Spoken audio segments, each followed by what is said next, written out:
আসসালামু আলাইকুম, তোমাদের সবাইকে হচ্ছে প্রয়াস 3.0-তে অনেক অনেক স্বাগতম। আশা করি তোমরা অনেক ভালো আছো, অনেক সুস্থ আছো।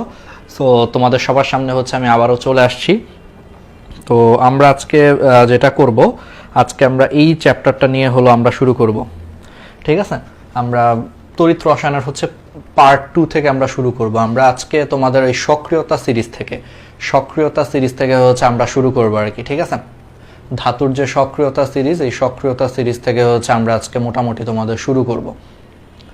ওকে, তাহলে এর আগ পর্যন্ত আমরা ফ্যারাডের দ্বিতীয় সূত্রের বেশ কিছু জিনিস হচ্ছে আমরা বলছি। ফ্যারাডের দ্বিতীয় সূত্রের জিনিসগুলা কি, কেমনে কি আসছে না আসছে, ঠিক আছে, এগুলো আমরা বলছি। ওকে, তো দেখি যে আমাদের সাউন্ড ঠিক আছে কিনা, সবকিছু ঠিক আছে কিনা, তোমরা আমাদেরকে একটু কষ্ট করে জানাও, দেন আমরা হলো শুরু করতেছি। হ্যাঁ, ওকে।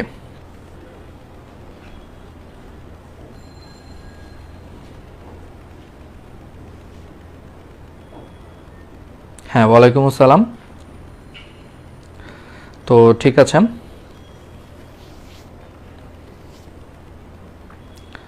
হ্যাঁ ওয়ালাইকুম আসসালাম। তাহলে আমরা আজকে ধাতুর সক্রিয়তা সিরিজ থেকে শুরু করতেছি। সাউন্ড ঠিক আছে কিনা, সবকিছু ঠিক আছে কিনা তোমরা জানাও।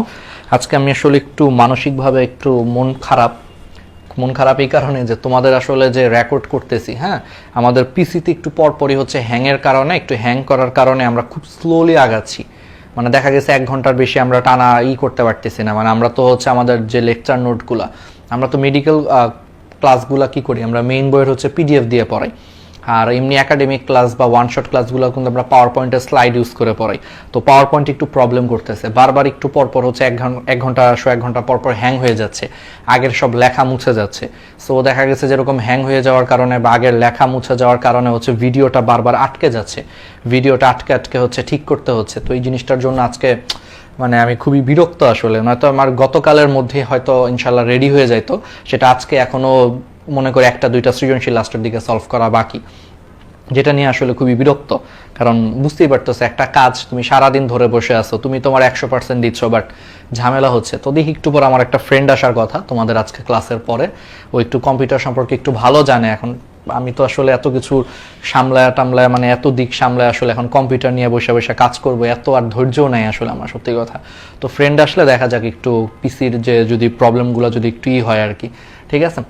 ওকে, এর জন্য তো একটু মন খারাপই, কারণ আমি চাইছিলাম যে আর কত আগে তোমাদেরকে এই ক্লাসগুলো দিয়ে দেওয়ার জন্য, মানে শিডিউলে হচ্ছে পিছায় যাইতেছে, এই জিনিসটার জন্য খুব বিরক্ত লাগতেছে, তাই না? কারণ একটা হচ্ছে যে আমি তোমাদেরকে বলছিলাম যে আমরা গতকালই ক্লাসটা আপলোড করব, তো আপলোড করতে পারতেছি না, আজকেও পারতেছি না। তো এই জিনিসটা আসলে আমার নিজের পার্সোনালি খারাপ লাগে যে একটা কথা দিয়ে আসলে কথা রাখতে পারতেছি না। এই জিনিসগুলো আসলে খুবই মানে তুমি তো বুঝো, এটা সেলফ ফ্রাস্ট্রেটিং অনেক, যে আমি চেষ্টা করতেছি, বাট হয়তো তোমরা স্টুডেন্ট যারা আছে বা অনেকেই ভাবতেছে যে আমি হয়তো কালকে বলে ভাই আজকেও কোনো খবর নাই, ক্লাসের কোনো খবর নাই, কবে ক্লাস দিবে, আপলোড করবে না করবে, ঠিক আছে? এই জিনিসগুলো আমার এইটা চিন্তা করে আরও বেশি খারাপ লাগতেছে যে আমি তো আসলে আমার এন্ড থেকে সর্বোচ্চটা চেষ্টা করতেছি, কিন্তু আজকে হঠাৎ করে এই গতকাল থেকে পিসির এই প্রবলেমটার কারণে আমি খুব মানে বিপদে পড়ে গেছি।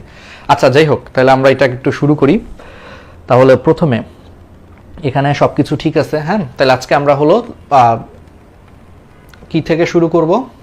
আমরা হলো আজকে তোমার ধাতুর সক্রিয়তা সিরিজ বা এই জায়গা থেকে হচ্ছে আমরা শুরু করব আর কি, তাই না? আচ্ছা, তো এর আগে আমরা ফ্যারাডের প্রথম সূত্র, ফ্যারাডের দ্বিতীয় সূত্র, দুইটা সূত্র আমরা সুন্দর করে আলোচনা করছিলাম, ঠিক আছে? ওকে, তাহলে এখন আসো হলো ধাতুর সক্রিয়তা সিরিজ। আচ্ছা, ধাতুর সক্রিয়তা সিরিজ কি? এগুলার মধ্যে এই জিনিসগুলো কিছু জিনিস আছে, আমি তোমাকে এগুলা লাগবে না, ঠিক আছে? এগুলা আমরা অত দরকার নাই। ধাতুর সক্রিয়তা সিরিজে চলে আসি।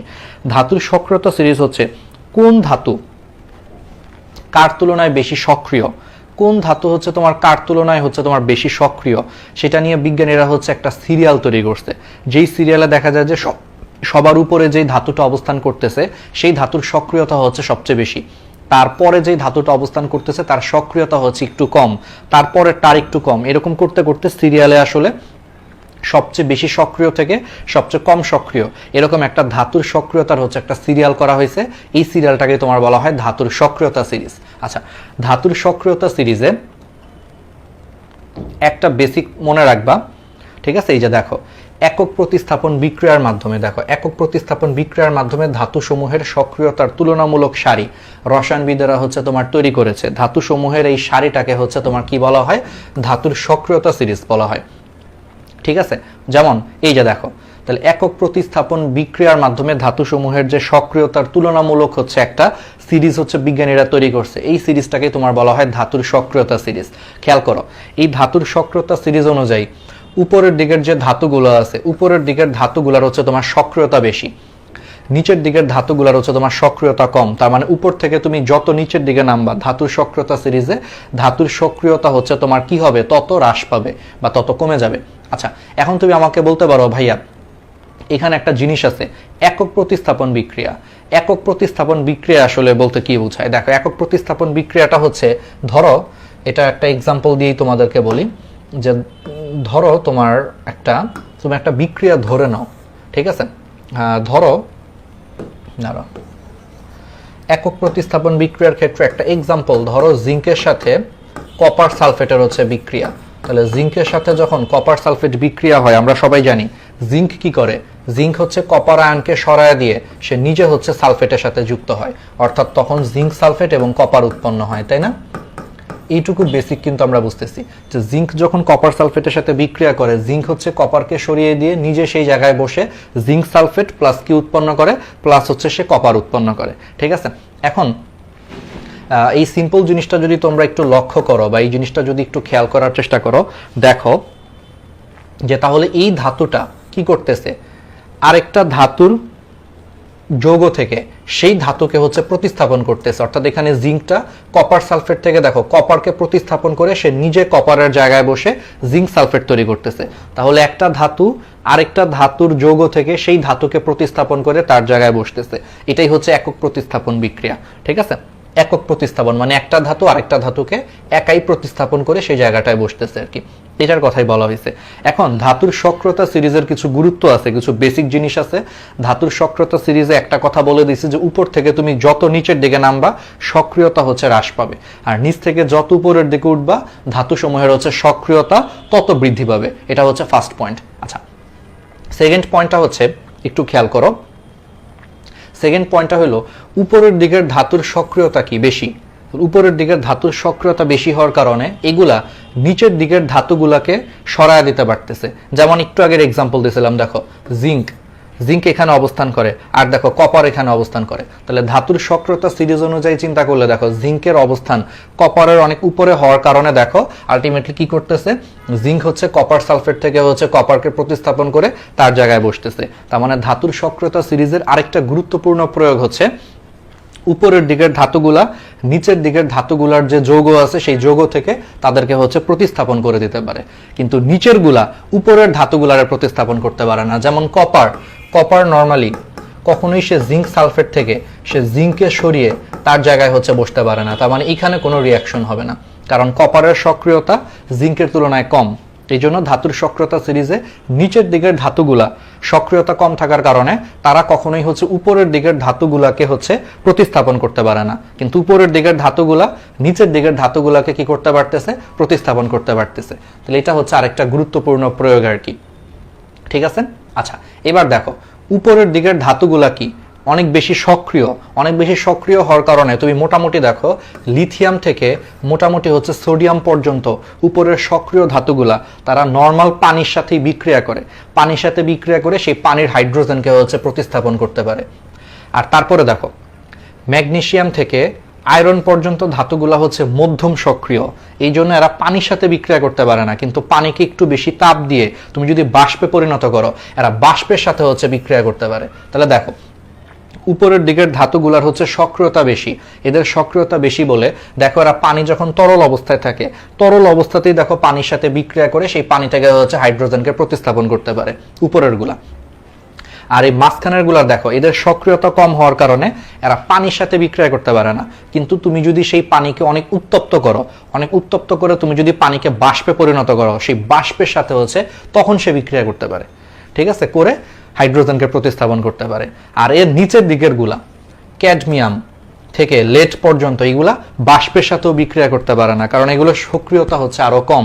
তো এরা বাষ্পের সাথেও বিক্রিয়া করতে পারে না। এরা কি করতে পারে, এরা অ্যাসিড থেকে হচ্ছে হাইড্রোজেনকে প্রতিস্থাপন করতে পারে। আর হাইড্রোজেনের নিচে যারা ধাতুর সক্রিয়তা সিরিজে হচ্ছে যারা হাইড্রোজেনের নিচে অবস্থান করে, তাদের সক্রিয়তা হাইড্রোজেনের থেকেও কম হওয়ার কারণে তারা কখনোই অ্যাসিড থেকে হচ্ছে হাইড্রোজেনকে প্রতিস্থাপন করতে পারে না।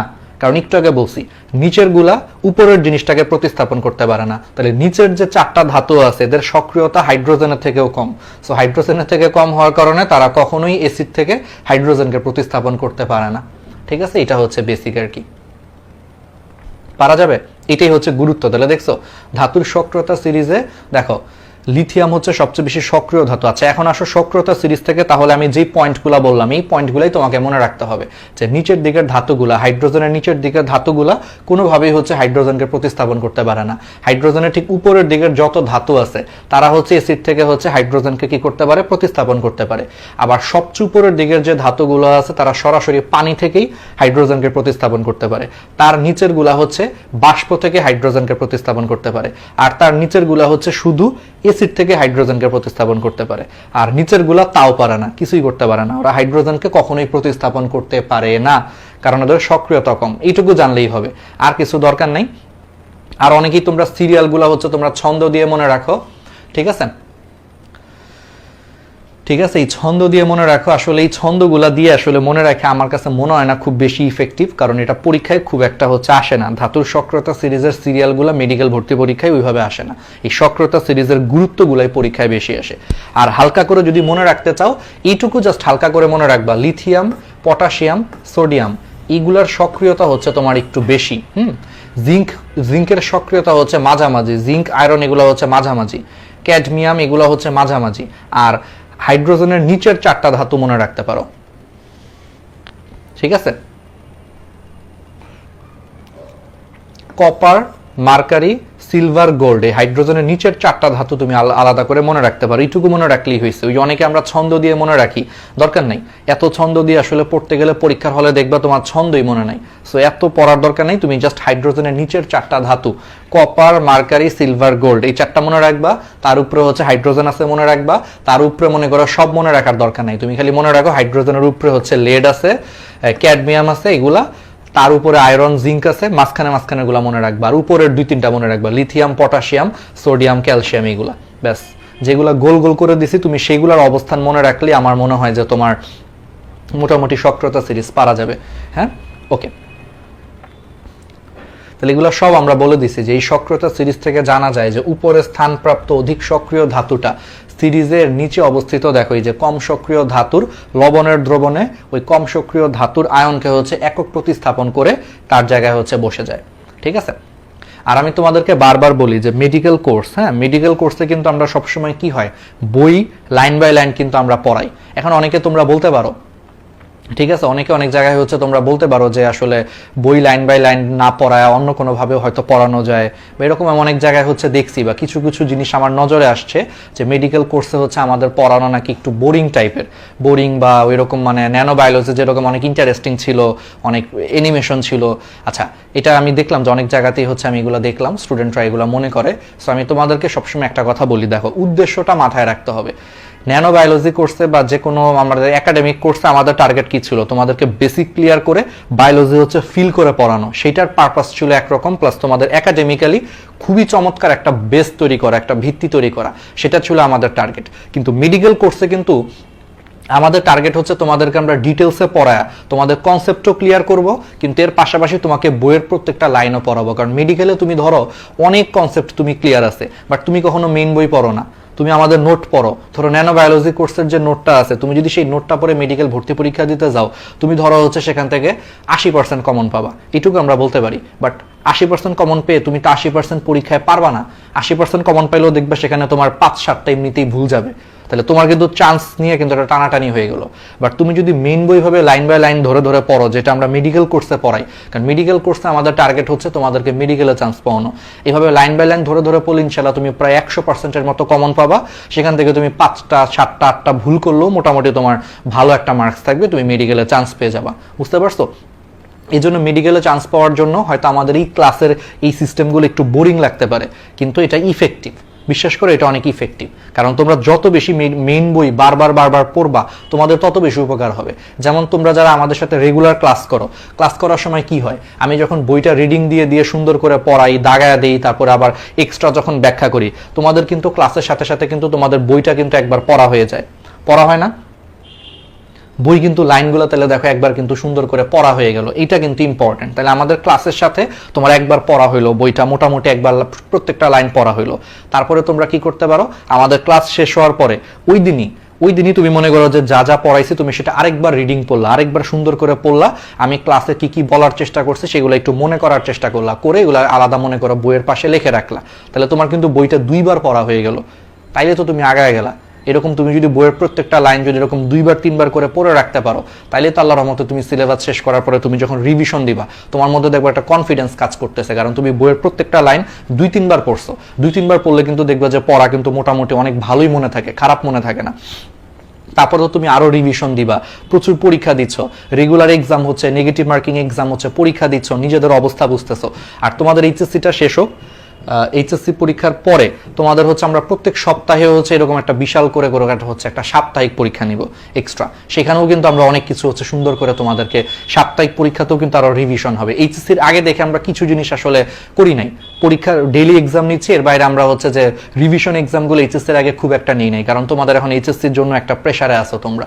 এখন যদি আমি বলি যে আমি গত 7 দিনে যা পড়াইছে তার উপর একটা রিভিশন এক্সাম নেই, আমার কাছে মনে হয় এটা তোমাদের জন্য একটু এখন প্রেশার হয়ে যাবে। ভাই আমার তো এইচএসসি টেস্ট পেপার পড়তেছি, আবার এই পড়া পাগল হয়ে যাবা তোমরা। এই জন্য এইচএসসির আগে আমরা এগুলা কিছুই করি না। এইচএসসিটা শেষ হওয়ার পরে কিন্তু আমরা রিভিশন প্রত্যেক 7 দিন আমরা যা পড়াইছি এই সপ্তাহে, তার উপর কিন্তু একটা সাপ্তাহিক পরীক্ষাও হবে। আমরা অনেক পরিশ্রম করব, তো সেই পরীক্ষাগুলো দিবা, লাইনগুলো পড়বা, ইনশাল্লাহ তোমাদের জন্য পারফেক্ট রেজাল্ট হবে। অলওয়েজ এটা মনে রাখবা। আর একটা জিনিস মাথায় রাখবা যে ভাই সবকিছু একটু চান্স পাওয়ার ক্ষেত্রে কিছু জিনিস আসলে ট্রেডিশনাল ওয়েতে করতে হয়। আমি চাইলে হ্যাঁ এটাকে আমি দরকার পড়লে হচ্ছে এই বই বাদ দিয়ে আমি এইভাবে লিখে পড়াইতে পারতাম, কিন্তু আমার কাছে মনে হয়েছে যে না, মেডিকেল ভর্তি পরীক্ষা ভাই যাই বলো, বইয়ের প্রত্যেকটা লাইন পড়া থাকলে তুমি আগায় যাবা। এই জন্য আমরা হচ্ছে এইভাবে পড়াই, ঠিক আছে? তো তারপরে এটা কেন বললাম, কারণ আমরা তো আসলে চোখ কান খোলা রাখি, অনেক জায়গায় অনেক কিছুই দেখি যে স্টুডেন্টরা কে কীরকম মনে করে না করে, ওদের মনের খবর থেকে শুরু করে অনেক কিছুই আমরা জানি।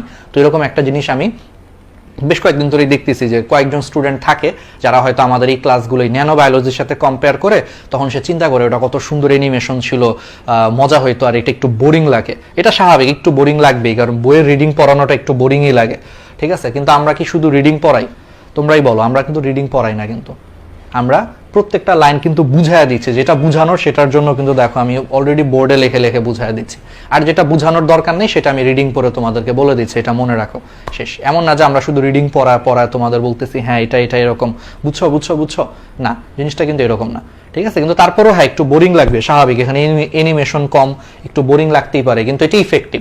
মেডিকেলের জন্য আবার এটাই বেস্ট ওয়ে, ইফেক্টিভ ওয়ে এটা, কারণ তুমি দিন শেষে প্রত্যেকটা মেইন বই পড়তে হয়। তুমি যত কোচিংয়ে ভর্তি হও, বাংলাদেশের যে কোনো জায়গায় মেডিকেল কোচিং করো, কোনো টিচার তোমার বলবে না যে তুমি মেইন বই বাদ দিয়ে হচ্ছে তুমি মেডিকেলের জন্য মেইন বই বাদ দিয়ে তুমি হচ্ছে নোট পড়ো, গাইড পড়ো, কোনো টিচার কিন্তু বলবে না। সবার আগে বলবে ভাই তুমি আগে মেইন বইটা বারবার পড়ো। এর জন্যই আমি কিন্তু সবার আগে তোমাদেরকে মেইন বইটাই ক্লাসেই পড়ায় দিতেছি, ঠিক আছে? তারপরে তো আরো প্র্যাকটিস করার জন্য তো আরো অনেক কিছু আছেই, পরীক্ষা নিচ্ছে, আরো কত কিছু করতেছি প্র্যাকটিসের জন্য, ঠিক আছে? একটু মাথায় রাখবা। বাট হ্যাঁ এটা ঠিক, একটু বোরিং লাগতে পারে, কিন্তু বোরিং লাগা আর হচ্ছে তোমার ধরো হচ্ছে একটা জিনিস, তোমার উদ্দেশ্য সফল হওয়ার মধ্যে কিন্তু পার্থক্য আছে। অনেক সময় হয় একটা ভালো কাজের জন্য কিন্তু ধৈর্য ধরতে হয়।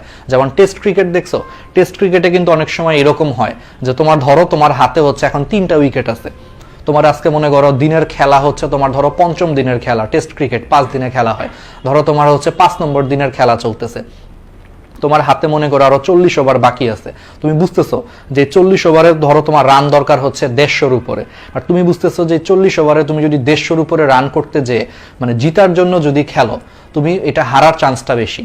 কারণ দেখা যাচ্ছে হাতে আছে উইকেট আছে 3টা, কথার কথা তোমার জন্য কিন্তু এটা প্রায় ইম্পসিবল। এর থেকে তোমার জন্য ইজি হচ্ছে 40 ওভার কোনো মতো হচ্ছে একটু ধৈর্য ধরে হচ্ছে ঠ্যাক ঠুক দিয়ে মানে ঠেকায় ঠেকায় খেলে টেলে উইকেট সেভ করে কোনোভাবে হচ্ছে 40 ওভার পার করে দেওয়া, যাতে ম্যাচটা ড্র হয়। আমাদের এই ক্লাসগুলো আসলে এরকম যে সবসময় আসলে সুন্দর জিনিস উদ্দেশ্য পারপাস সার্ভ করে না। অনেক সময় যে টেস্ট ক্রিকেটে তুমি ঠেকায় ঠেকায় ধরো 40 ওভার পার করে দিলা, এটা দর্শকদের কাছে কিন্তু তখন অনেক বোরিং লাগবে, দূর ওরা ড্র করার জন্য খেলতেছে, কই জিতার জন্য একটু খেলবে, একদল জিতবে একদল হারবে, এটা দেখে না হয় মজা লাগে, ড্রর জন্য খেলতেছে। বাট সেই টিমের জন্য কিন্তু এটা পারফেক্ট, কারণ ওর কিন্তু হারার চান্সই ধরো 95%। সেক্ষেত্রে ওর জন্য তখন বোরিং হইলেও কিন্তু খেলাটা চালায় যদি সে ড্র করতে পারে, তার জন্য কিন্তু এটা অনেক বেনিফিট আর কি, বুঝছো ব্যাপারটা এরকম। আচ্ছা, তাহলে এবার আসো ধাতুর সক্রিয়তা সিরিজ। তাহলে সক্রিয়তা সিরিজ থেকে হচ্ছে, আচ্ছা ধাতুর সক্রিয়তা সিরিজ থেকে হচ্ছে সবল বিজারক আর হচ্ছে দুর্বল বিজারক হচ্ছে তোমার চিহ্নিত করা যায়। আচ্ছা, সবল বিজারক কি, দুর্বল বিজারক কি, চলো আমরা একটু দেখার চেষ্টা করি। সবল বিজারক হচ্ছে, দেখো দেখো ধাতুর সক্রিয়তা, আচ্ছা ধাতুর সক্রিয়তা সিরিজে যে অনেক বেশি উপরের দিকে অবস্থান করে তাদের কি সক্রিয়তা বেশি। বলো, ধাতুর সক্রিয়তা বেশি এর মানে কি? এর মানে হচ্ছে সেই ধাতুটা হচ্ছে বেশি বেশি কি করবে, ইলেকট্রন ত্যাগ করবে। কারণ ধাতু কেমনে বিক্রিয়া করে বলো, ধাতু হচ্ছে ইলেকট্রন ত্যাগ করে ধনাত্মক আয়নে পরিণত হয়ে সে বিক্রিয়ায় অংশ নেয়। তার মানে যেই ধাতুর সক্রিয়তা যত বেশি সে তত দ্রুত ইলেকট্রন ত্যাগ করে ধনাত্মক আয়নে পরিণত হয়ে তত দ্রুত হচ্ছে সে বিক্রিয়া করে, এই জন্যই তার সক্রিয়তা বেশি। তার মানে ধাতুর সক্রিয়তা বেশি মানে সে তত দ্রুত হচ্ছে ইলেকট্রন ত্যাগ করে ধনাত্মক আয়নে পরিণত হয়ে বিক্রিয়া করে। তাইলে যেই ধাতু অনেক বেশি সক্রিয় তাহলে সে অনেক দ্রুত ইলেকট্রন ত্যাগ করে, তার মানে সে অনেক দ্রুত কি হয়, অনেক দ্রুত হচ্ছে সে জারিত হয়। আর যে অনেক দ্রুত জারিত হয়, নিজে জারিত হয়, সে কি বিজারক। এটুকু তো আমরা জানি যে বিজারক হচ্ছে কি অপরকে বিজারণ করে, নিজে জারিত হয়। তাহলে এই ক্ষেত্রে দেখো সে নিজে খুব দ্রুত ইলেকট্রন ত্যাগ করে নিজে জারিত হচ্ছে, তার মানে সে হচ্ছে বিজারক। এই জন্য বলা হয়েছে ধাতুর সক্রিয়তা সিরিজে যেই ধাতুগুলা উপরের দিকে অবস্থান করে সেই ধাতুগুলা হচ্ছে সবল বিজারক। সবল বিজারক মানে হচ্ছে তারা খুব দ্রুত ইলেকট্রন ত্যাগ করে জারিত হয়ে বিজারক হিসেবে কাজ করে, এই জন্য তারা হচ্ছে সবল বিজারক। আর যারা নিচের দিকে অবস্থান করে, যেমন ধরো হচ্ছে কপার, ধাতুর সক্রিয়তা সিরিজে খেয়াল করবা যে কপার কিন্তু মোটামুটি হাইড্রোজেনেরও নিচে অবস্থান করে, ঠিক আছে। তাহলে কপার যে হাইড্রোজেনের নিচে অবস্থান করে, এই জন্য দেখবা যে কপার সেও ইলেকট্রন ত্যাগ করে, কারণ ও তো ধাতু, তাহলে ও কিন্তু বিক্রিয়া করার আগে কি করবে, ইলেকট্রন ত্যাগ করে ধনাত্মক আয়নে পরিণত হয়ে তারপরে বিক্রিয়ায় অংশ নিবে, ঠিক আছে, সবই ঠিক আছে। বাট ওর কিন্তু সক্রিয়তা কম, তোর সক্রিয়তা কম হওয়ার কারণে সে ইলেকট্রন ত্যাগ করে, এটাও ঠিক আছে, কিন্তু সে আস্তে আস্তে ত্যাগ করে, তার মানে সে আস্তে আস্তে জারিত হয়। তাহলে সে আস্তে আস্তে জারিত হয়, এই কারণে সে হচ্ছে দুর্বল বিজারক, এটাই বলা হয়েছে। কারণ সে আস্তে আস্তে, সে কিন্তু ওর মতো এত দ্রুত জারিত হয় না, আস্তে আস্তে জারিত হয়, এই জন্য সে দুর্বল বিজারক হিসেবে কাজ করে, এটাই বলা হয়েছে। যে সিরিজের উপরে অবস্থিত ধাতুগুলাই যে সবল বিজারক এবং এদের ক্যাটায়ন হচ্ছে তোমার সুস্থিত হয়। আচ্ছা, সিরিজের উপরের দিকের ধাতুগুলার ক্যাটায়ন হচ্ছে সুস্থিত কেন হয়? দেখো, সিরিজের উপরের দিকের ধাতুগুলার কি সক্রিয়তা বেশি, সক্রিয়তা বেশি হওয়ার কারণে তারা বেশি বেশি কি করতে চায়, বিক্রিয়া করতে চায়। তাহলে বেশি বেশি বিক্রিয়া করবে কখন, যখন তারা ধনাত্মক আয়নে পরিণত হবে। তার মানে তারা বেশি বেশি বিক্রিয়া করার জন্য তারা বেশি বেশি কোন পজিশনে থাকতে চায়, ধনাত্মক পজিশনে থাকতে চায়। কারণ সে যখন ধনাত্মক পজিশনে থাকবে সে বেশি বেশি বিক্রিয়া করবে, ফলে এরা বেশি বেশি বিক্রিয়া করার জন্য এরকম ধনাত্মক পজিশনে থাকতে চায়। এই জন্য এদের ক্যাটায়নের স্টেবিলিটি বেশি, অর্থাৎ তারা ক্যাটায়ন আকারেই বেশি থাকতে চায়, তারা এই ফর্মে থাকতে চায় না, কারণ এই ফর্মে থেকে লাভ নেই। সে কি করে, দ্রুত হচ্ছে ইলেকট্রন ত্যাগ করে ক্যাটায়ন তৈরি করে ফেলে, কারণ সে ক্যাটায়ন হিসেবে থাকলে বেশি বেশি বিক্রিয়া করার সুযোগ পাবে। এই জন্য তারা উপরের দিকের ধাতুগুলা ক্যাটায়ন হিসেবে থাকতে চায়, এই জন্য তাদের ক্যাটায়নের স্থিতিশীলতা হচ্ছে বেশি, এটাই বলা হয়েছে, ঠিক আছে। আর সিরিজের নিচের দিকের ধাতুগুলা তাহলে দুর্বল বিজারক এবং এদের ক্যাটায়ন হচ্ছে অপেক্ষাকৃত হচ্ছে কম স্থায়ী। আচ্ছা, এদের ক্যাটায়ন কেন অপেক্ষাকৃত কম স্থায়ী দেখো, তাহলে একটু বুঝো।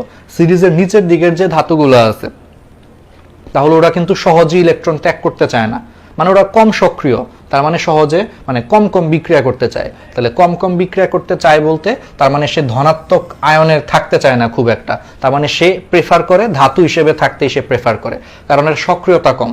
কারণ ধনাত্মক আয়নে থাকলে তারা কি করতে হবে, বেশি বেশি বিক্রিয়া করতে হবে, কিন্তু সে তো কম সক্রিয়, সে তো বেশি বেশি বিক্রিয়া করতে চায় না, এই জন্য সে এইভাবে থাকতে চায় না, সে মেইনলি এইভাবে থাকতে পছন্দ করে বেশি। এই জন্য তাদের ক্যাটায়ন হচ্ছে খুব একটা সে ফর্ম করে না, তৈরি করতে চায় না, এই জন্য ক্যাটায়নের স্থিতিশীলতা হচ্ছে কম। এই জন্য ধাতুর সক্রিয়তা সিরিজের দুর্বল বিজারক যারা নিচের দিকে অবস্থান করে তাদের ক্যাটায়নের স্থিতিশীলতা হচ্ছে এই কারণে কম থাকে। একবার ইজি ব্যাখ্যা, পারা যাবে না? ওকে। আবার যেহেতু এরা ক্যাটায়ন আকারে কম থাকতে চায়, এবার একটা জিনিস চিন্তা করো, ধরো ভুল করে মনে করো সে ক্যাটায়ন তৈরি করে ফেলছে, বাট সে তো ক্যাটায়ন আকারে থাকতে চায় না, তাহলে সে কি করবে, সে খুব দ্রুত হচ্ছে ইলেকট্রন গ্রহণ করে সে আবার হচ্ছে ধাতুতে পরিণত হবে। কারণ এইমাত্র বলছি দুর্বল বিজারক যারা তারা আসলে ধাতু আকারেই থাকতে চায়, তারা খুব একটা ক্যাটায়ন আকারে থাকতে চায় না। সো কোনোভাবে যদি তারা এরকম ক্যাটায়ন তৈরি করেও ফেলে তাহলে সেই ক্যাটায়নগুলো তখন খুব দ্রুত ইলেকট্রন গ্রহণ করে তারা আবার ধাতুতে পরিণত হয়।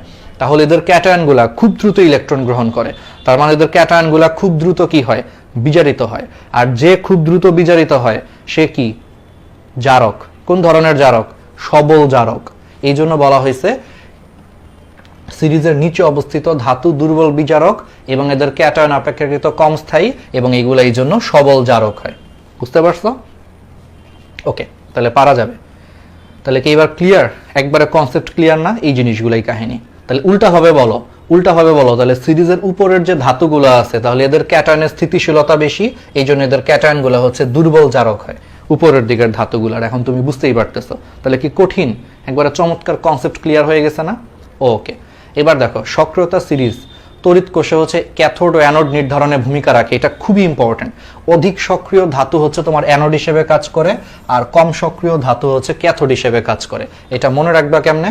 কতে কম সক্রিয়, কতে ক্যাথোড, কতে কম সক্রিয়, কতে ক্যাথোড। তাহলে কম সক্রিয় ধাতুটা হচ্ছে তোমার ক্যাথোড রূপে কাজ করে আর অধিক সক্রিয় ধাতুটা অ্যানোড হিসেবে হচ্ছে কাজ করে। ঠিক আছে? ওকে, এখন তোমরা আরেকটা বেসিক জানতে হবে যে কেন ধাতুর সক্রিয়তা সিরিজে অধিক সক্রিয় ধাতুটা হচ্ছে তোমার অ্যানোড হিসেবে কাজ করে। কেন কাজ করে আমাদেরকে একটু জানতে হবে। কেন এরকম হয়? চলো আমরা একটু দেখি। আচ্ছা, এরকম হওয়ার কারণটা হচ্ছে, দেখো নিজেই বুঝতে পারবা যে এরকম হওয়ার কারণটা হচ্ছে যেগুলা বেশি সক্রিয়, ধাতুর সক্রিয়তা সিরিজে উপরের দিকের ধাতুগুলা কি সক্রিয় বেশি, তাহলে যেগুলা বেশি সক্রিয় সে চাবে কি, দ্রুত হচ্ছে ইলেকট্রন ত্যাগ করতে চাবে, তাই না? একটু আগে পড়াইছি। তাহলে যেগুলো উপরের দিকের ধাতু সে সক্রিয় বেশি, তার মানে সে চাবে হচ্ছে দ্রুত ইলেকট্রন ত্যাগ করতে, তার মানে সে দ্রুত কি হইতে যাবে, জারিত হইতে যাবে। আর আমরা সবসময় জানি অ্যানোডে কি হয়, জারণ হয়। এই জন্য যাদের সক্রিয়তা বেশি সে দ্রুত ইলেকট্রন ত্যাগ করে যেহেতু ধনাত্মক আয়নে পরিণত হইতে চায়, তার মানে সে খুব দ্রুত হচ্ছে জারিত হয়, তার মানে তার জারিত হওয়ার প্রবণতা বেশি। আর অ্যানোডে কি, জারণ হয়, এই জন্য উপরের দিকের ধাতুগুলো অ্যানোড হিসেবে কাজ করে। ঠিক আছে? আর নিচের দিকের ধাতুগুলা এইমাত্র পড়াইছি, দেখো নিচের দিকের ধাতুগুলা কিন্তু ও কি আকারে থাকতে চায়, সে কিন্তু হচ্ছে ধাতু আকারেই থাকতে চায়, সে কিন্তু ক্যাটায়ন আকারে থাকতে চায় না। এই জন্য নিচের দিকের ধাতুগুলা যদি ভুল করে ক্যাটায়ন তৈরি করে ফেলে সে তখন কিন্তু খুব দ্রুত ইলেকট্রন গ্রহণ করে কিন্তু আবার ধাতুতে কনভার্ট হয় নিচের দিকের ধাতুগুলা। তার মানে নিচের দিকের ধাতুগুলো আসলে ইলেকট্রন গ্রহণ করে সে বিজারিত হইতে চায় বেশি বেশি, তার মানে তার বিজারিত হওয়ার প্রবণতা বেশি। আর ক্যাথোডে কি হয়, বিজারণ হয়, এই জন্য ক্যাথোডে বিজারণ হয়, এই জন্য নিচের দিকের ধাতুগুলো হচ্ছে নর্মালি ক্যাথোড হিসেবে কাজ করে। আর উপরের দিকের ধাতুগুলার সক্রিয়তা বেশি, এই জন্য সে জারিত হইতে চায় বেশি বেশি। সক্রিয়তা বেশি মানে কি, সে ইলেকট্রন ত্যাগ করে ধনাত্মক আয়নে পরিণত হয়ে বেশি বেশি বিক্রিয়া করবে, এই জন্য তার জারিত হওয়া বা ইলেকট্রন ত্যাগ করার প্রবণতা বেশি, এই জন্য তার জারিত হওয়ার প্রবণতা বেশি, এই জন্য সে অ্যানোড হিসেবে কাজ করে। আর নিচের ধাতুগুলার দেখো বিজারিত হওয়ার প্রবণতা বেশি, এই জন্য সে ক্যাথোড হিসেবে কাজ করে। ঠিক আছে? এটা একটা চমৎকার জিনিস।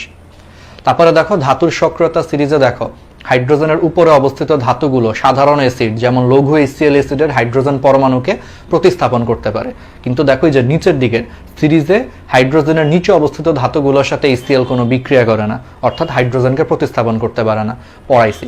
ঠিক আছে? তাহলে সক্রিয়তা সিরিজে এটা একটু ইম্পর্টেন্ট যে হাইড্রোজেনের নিচে অবস্থিত যে ধাতুগুলা যেমন কপার, সিলভার, গোল্ড, এগুলো HCl এর সাথে হচ্ছে নর্মালি বিক্রিয়া করে না, কিন্তু HCl এর সাথে বিক্রিয়া না করলেও এরা হচ্ছে তোমার জারণধর্মী অ্যাসিড, যেমন নাইট্রিক অ্যাসিডের সাথে হচ্ছে বিক্রিয়া করতে পারে। ঠিক আছে, এটা একটু দেখতে পারো, বিক্রিয়া দেখার দরকার নেই, খালি এটা একটু মাথায় রাখবা। ঠিক আছে, ওকে। এবার আসা হচ্ছে রাজঅম্ল। রাজঅম্ল কি একটু দেখো। রাজঅম্ল হচ্ছে 1 মোল গাঢ় নাইট্রিক অ্যাসিড আর 3 মোল গাঢ় হাইড্রোক্লোরিক অ্যাসিড, এই দুইটা অ্যাসিডের মিশ্রণ হচ্ছে তোমার রাজঅম্ল নামে পরিচিত। তাহলে 1 মোল গাঢ় নাইট্রিক অ্যাসিড আর 3 মোল গাঢ় হাইড্রোক্লোরিক অ্যাসিড, এই অ্যাসিডের মিশ্রণটা হচ্ছে রাজঅম্ল নামে পরিচিত, কারণ সেই অ্যাসিডের মিশ্রণে হচ্ছে তোমার স্বর্ণ হচ্ছে কি হয়, দ্রবীভূত হয়। নর্মালি মাথায় রাখবা, স্বর্ণ নরমাল অ্যাসিডে কখনো দ্রবীভূত হয় না। তুমি একটা নরমাল অ্যাসিড সালফিউরিক অ্যাসিডের মধ্যে তুমি স্বর্ণ দাও, দেখবা সেই স্বর্ণ সালফিউরিক অ্যাসিডের সাথে বিক্রিয়া করতেছে না বা সে দ্রবীভূত হয় না। হাইড্রোক্লোরিক অ্যাসিডের মধ্যে সালফিউরিক অ্যাসিড ঢালো, সে বিক্রিয়া করে না। কিন্তু স্বর্ণ নরমালি কি হয়, 1 মোল গাঢ় নাইট্রিক অ্যাসিড আর 3 মোল গাঢ় হাইড্রোক্লোরিক অ্যাসিড, এই দুইটা জিনিসকে মিশাইলে যে মিশ্রণ তৈরি হয়, সেই মিশ্রণের মধ্যে হচ্ছে স্বর্ণ দ্রবীভূত হয়ে সে বিক্রিয়া করে হচ্ছে তোমার ক্লোরো অরিক অ্যাসিড উৎপন্ন করে। এই জন্য 1 মোল গাঢ় নাইট্রিক অ্যাসিড আর 3 মোল গাঢ় হাইড্রোক্লোরিক অ্যাসিড, এই দুইটার মিশ্রণে স্বর্ণ দ্রবীভূত হয় বলে এই জিনিসটাকে হচ্ছে রাজ অম্ল বলে, মানে অম্লের রাজা। অম্লের রাজা মানে এরা হচ্ছে অম্লের রাজা, এই জন্য এখানে স্বর্ণ হচ্ছে কি হয়, দ্রবীভূত হয়, এই জন্য এদেরকে রাজ অম্ল বলে। সো মেডিকেল আসতে পারে নিচের কোনটা হচ্ছে রাজ অম্ল, তাহলে কি অ্যান্সার হবে কি, 1 মোল গাঢ় নাইট্রিক অ্যাসিড আর 3 মোল গাঢ় হাইড্রোক্লোরিক অ্যাসিডের মিশ্রণটাই রাজ অম্ল নামে পরিচিত। মনে রাখতে হবে কিন্তু নাইট্রিক অ্যাসিড হচ্ছে 1 মোল আর হাইড্রোক্লোরিক অ্যাসিড হচ্ছে তোমার 3 মোল। এটা মনে রাখবা কেমনে, দেখো নাইট্রিক অ্যাসিডে 3 আছে, তাহলে যেখানে 3 থাকবে সেটা 1 মোল নিবা উল্টা, আর যেখানে 1 আছে দেখো হাইড্রোক্লোরিক অ্যাসিডে সবই 1, যেখানে 1 আছে সেটা 3 মোল নিতে হবে। আমি এমনি মনে রাখতাম উল্টা, যে নাইট্রিক অ্যাসিডে 3 আছে HNO3, দেখো 3 আছে সেটা 1 মোল, আর যেখানে 1 আছে সেটা 3 মোল নিতে হবে। ঠিক আছে, একটু মনে রাখবা। ওকে, তাহলে এগুলো একটু ইম্পর্টেন্ট। ধাতুর তুলনামূলক সক্রিয়তার পরীক্ষা, এগুলো প্র্যাকটিক্যালের জিনিসপত্র, এখান থেকে কোনো প্রশ্ন আসে না। ওকে, এবার আসা হলো জারণ অর্ধ বিক্রিয়া, আরেকটা হচ্ছে বিজারণ অর্ধ বিক্রিয়াতে আমরা চলে আসি। তাহলে জারণ অর্ধ বিক্রিয়া আর হচ্ছে তোমার বিজারণ অর্ধ বিক্রিয়াটা আমরা একটু দেখার চেষ্টা করি। তাহলে ফার্স্টটা খেয়াল করো। আচ্ছা, এবার আসো আমরা একটু জারণ বিজারণ বিক্রিয়াতে হচ্ছে আমরা চলে যাব। ঠিক আছে, তাহলে জারণ বিজারণ বিক্রিয়াতে হচ্ছে আমরা চলে যাব। তার আগে তোমরা বলো যে তোমরা কি আমাদের পড়াগুলো কি বুঝতেছো কিনা। আর আমরা কিন্তু এরপরে পরশুদিন অর্থাৎ শনিবারই কিন্তু আমাদের লাস্ট ক্লাস। হ্যাঁ, শনিবারই হচ্ছে আমাদের লাস্ট ক্লাস এইচএসসির আগে। এরপরে তোমাদের পুরো হচ্ছে এইচএসসির বন্ধ, 18-19 দিন বা 20 দিনের একটা বন্ধ। তারপরে তো এইচএসসি দিবা একবারে সেপ্টেম্বরের 21 তারিখে এইচএসসি দিবা। হোপফুলি আমরা হচ্ছে 23-24 তারিখ থেকে আমরা হচ্ছে তোমাদের ক্লাস নেওয়া শুরু করব। ঠিক আছে, বা হোপফুলি বা 22 তারিখ থেকে আমরা ক্লাস নেওয়া শুরু করতে পারি, এরকম আর কি। 1 দিন বা 2 দিন গ্যাপের পর থেকে আমরা ক্লাস নেওয়া শুরু করব। ঠিক আছে, মানে তোমাদের ফার্স্ট টাইমারদের জন্য। আর সেকেন্ড টাইমারদের জন্য আমরা ইনশাআল্লাহ হচ্ছে অগাস্টের 5 তারিখ থেকে হচ্ছে ক্লাস নেওয়া শুরু করব। ঠিক আছে, এর মাঝখানে আমাদেরকে কিছু কাজ করতে হবে, কিছু জিনিস গুছাইতে হবে। ঠিক আছে, এই জন্য আমরা একটু সেকেন্ড টাইমারদের জন্য একটু 2-4-5 দিন আমরা পরে অগাস্টের 5 তারিখ থেকে তোমাদের আলাদা করে হচ্ছে ক্লাস নেওয়া শুরু করব।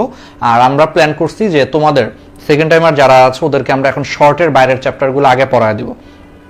ঠিক আছে, অগাস্টের 5 তারিখ থেকে যে তোমাদের আলাদা সাব গ্রুপে যে ক্লাস হবে, শর্টের বাইরের চ্যাপ্টারগুলো আমরা আগে তোমাদের পড়ায় দিব। ঠিক আছে, শর্টের বাইরেরগুলো আমরা আগে পড়াবো, দেন আমরা হচ্ছে তোমার শর্টেরগুলো পরে পড়াবো। কারণ আমার কাছে মনে হয়েছে দিন শেষে তোমরা কিন্তু শর্টের চ্যাপ্টার সেকেন্ড টাইমার যারা আছো তারা কিন্তু কম বেশি অনেকবার পড়ছো। সো তোমাদের আগে আগে যদি আমরা শর্টের বাইরের চ্যাপ্টারটা শেষ করে দিতে পারি, আমার মনে হয় খুব ভালো। এই একই পলিসিটা হচ্ছে আমি অ্যাপ্লাই করবো তোমাদের সাথেও, ফার্স্ট টাইমারদের সাথেও। দেখো, শর্টের ভিতরের চ্যাপ্টারগুলো কিন্তু কম বেশি সবাই পারো, তোমরা কিন্তু এগুলা পারবা, কিন্তু শর্টের বাইরের চ্যাপ্টারগুলো কিন্তু তোমরা ভালো পারবা না। এই জন্য সেপ্টেম্বরের 22-23 তারিখ থেকে যখন আমরা ক্লাস শুরু করব, আমরা প্রথমে শর্টের বাইরের চ্যাপ্টারগুলো হচ্ছে আগে পড়াবো। ঠিক আছে, ফার্স্টে হচ্ছে আমরা শর্টের বাইরের চ্যাপ্টারগুলো আগে পড়াবো, দেন আমরা হচ্ছে শর্টের চ্যাপ্টারগুলো পরে পড়াবো আর কি। মানে আমাদের প্ল্যান এটা, যে এখন এইচএসসি ছিল, এই জন্য এইচএসসির আগে আমরা শর্ট করছি অনেক, এখন আর শর্ট না, এখন হচ্ছে শর্টের বাইরের গুলো আগে পড়াবো। কারণ তুমি চিন্তা করে দেখো, শর্টের বাইরের চ্যাপ্টারগুলো থেকে প্রশ্ন আসলে ওইটা কিন্তু আমাদের অ্যান্সার করতে কষ্ট হয় বেশি, কারণ সেগুলো আমরা কম পড়ছি। কিন্তু শর্ট কিন্তু সারা বছর পড়ছি, শর্টের চ্যাপ্টারগুলো অন্তত দেখবে যে সবারই কম বেশি তাও একটু আইডিয়া আছে। এই জন্য ওইগুলো যদি আমরা আগে আগে পড়ায় ফেলি তাহলে সময় পাওয়া যায়। প্রথমে পড়াইলে সুবিধাটা কি হয়, এইচএসসির পরপর তোমাদের হাতে কিন্তু প্রথম দিকে সময় থাকবে, ওই সময়টা যদি আমরা শর্টের বাইরের গুলো ভালো পড়ে ফেলতে পারি, জিকে ইংলিশ যদি একটা ভালো গুছায় নিতে পারি, শর্টের 2-1টা চ্যাপ্টার আমরা শেষের দিকে দ্রুত পড়াইলেও তোমাদের খুব একটা অসুবিধা হবে না। যেমন তোমরা আমারে বলো, কথার কথা, তোমাদেরকে ধরো আমি প্রথমে শর্টের বাইরের চ্যাপ্টারগুলো, তারপরে জিকে ইংলিশ, জৈব রসায়ন, এগুলো সুন্দর করে শেষ করে দিয়ে তারপরে যদি আমি তোমাদের লাস্টের দিকে যাই, যদি তোমাদেরকে কথার কথা যদি তোমাদেরকে আমি ধরো কি বলে বায়োলজিতে ধরো একটা চ্যাপ্টার পড়াইলাম কি টিস্যু তন্ত্র, ধরো কথার কথা, তোমাদেরকে এখানে খুব বেশি প্রবলেম হবে আমার মনে হয় না, খুব বেশি প্রবলেম হবে, কারণ টিস্যু তন্ত্র তোমরা সারা বছর কম বেশি পড়ছো। কিন্তু দেখা গেল আমি মেডিকেল পরীক্ষার 2 সপ্তাহ আগে তোমাদেরকে সমন্বয় নিয়ন্ত্রণ চ্যাপ্টারটা পড়াইলাম, যেটা তুমি আগে কখনোই পড়ো নাই, সেটা দেখবে যে তুমি কিন্তু আর পড়তে পারতেছো না। কারণ তখন সমস্যাটা কি হবে, ভাই আর তো 2 সপ্তাহ পরে পরীক্ষা, এখন সমন্বয় নিয়ন্ত্রণ আমি কেমনে পড়বো, কারণ এটা তো আগে কখনোই পড়া হয় নাই। তখন দেখবে একটা নতুন জিনিস তুমি কিন্তু পড়তে পারবা না, অনেক টাইম লাগবে, তুমি কিন্তু হতাশ হয়ে যাবা। এই জন্য আমরা কিন্তু এখন উল্টাভাবে আগাবো, এইচএসসির পরে কিন্তু পুরো উল্টাভাবে আগাবো, শর্টের আগের গুলো আমরা আগে শেষ করব, ঠিক আছে? প্লাস জিকে ইংলিশগুলো আমরা আগে শেষ করে ফেলবো, যাতে এগুলো যাতে শেষ সময় যাতে তোমরা ভালো রিভিশন দিতে পারো।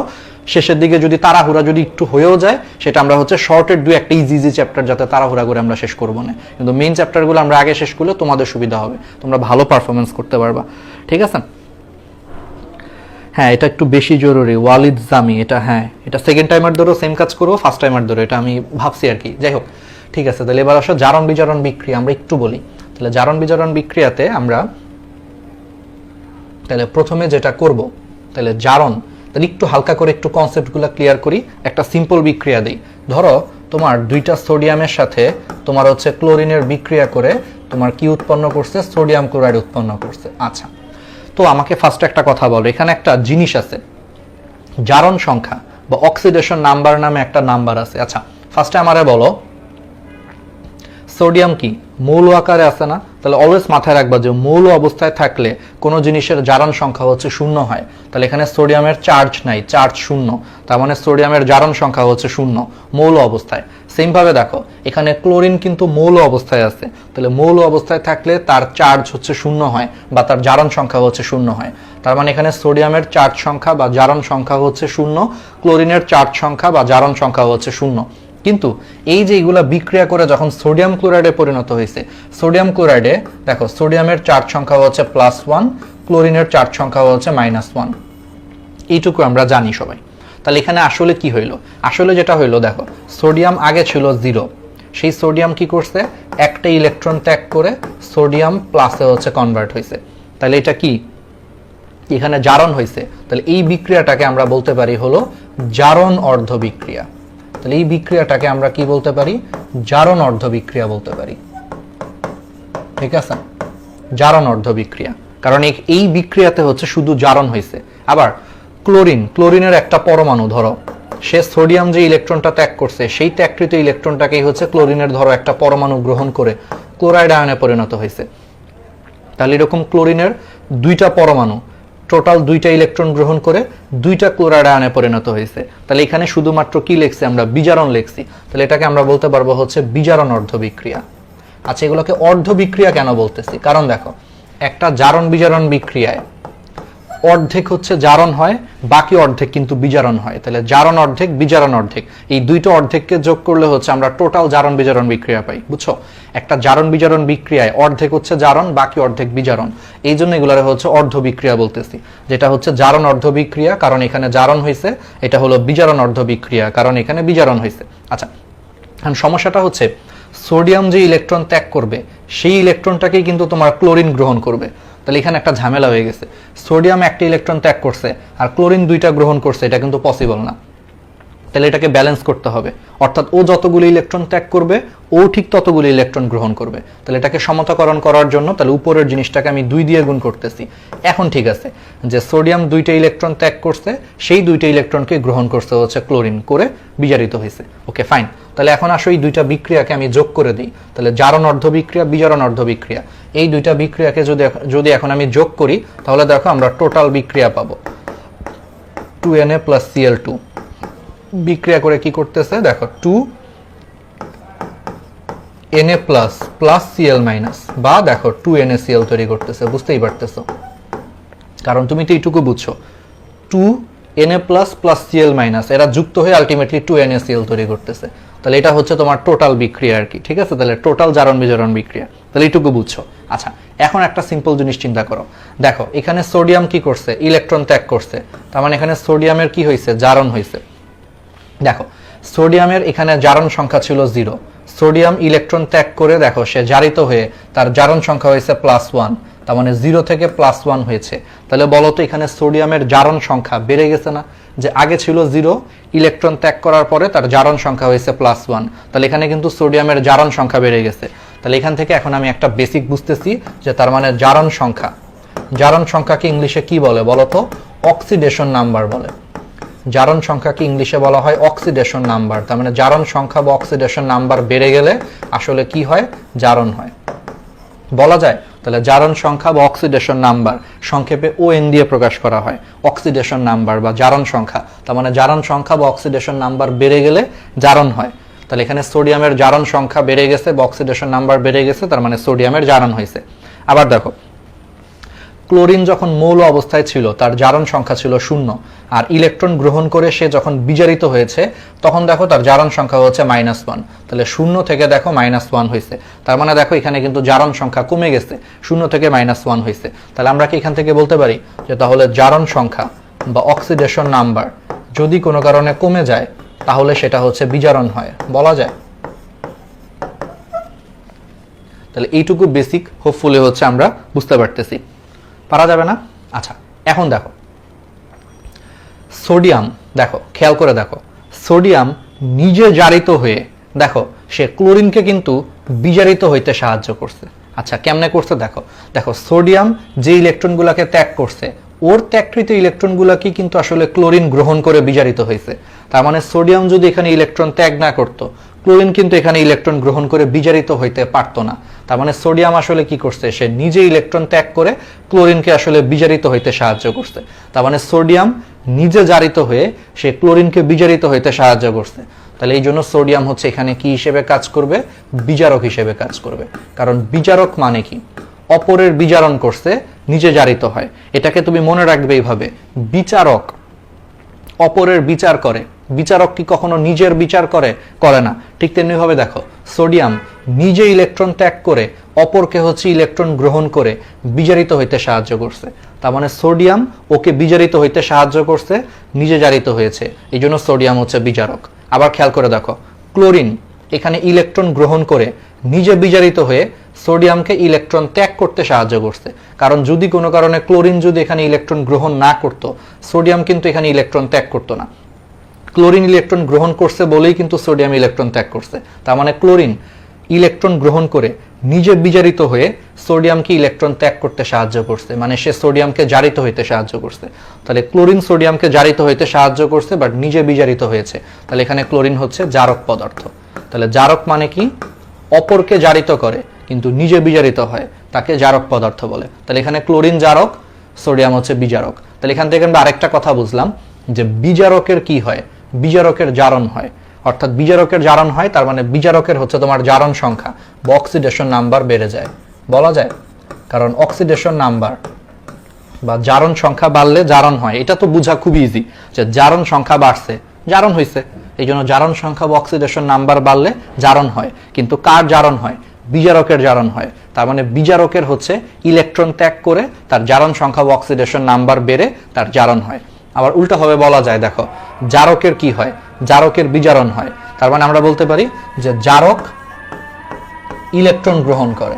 তাহলে জারক হচ্ছে ইলেকট্রন গ্রহণ করে নিজে বিজারিত হয়ে তার অক্সিডেশন নাম্বার বা জারণ সংখ্যা কমে যায়, বলা যায়। এটুকুই হচ্ছে কাহিনী।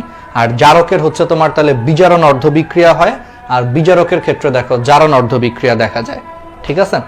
তাহলে এই কনসেপ্টগুলো হোপফুলি ক্লিয়ার, এগুলাই আসলে এখানে বলছে। ঠিক আছে? আচ্ছা, আজান দিচ্ছে, আমরা একটু আজানের পরে কন্টিনিউ করি। হ্যাঁ, ওকে।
ওকে,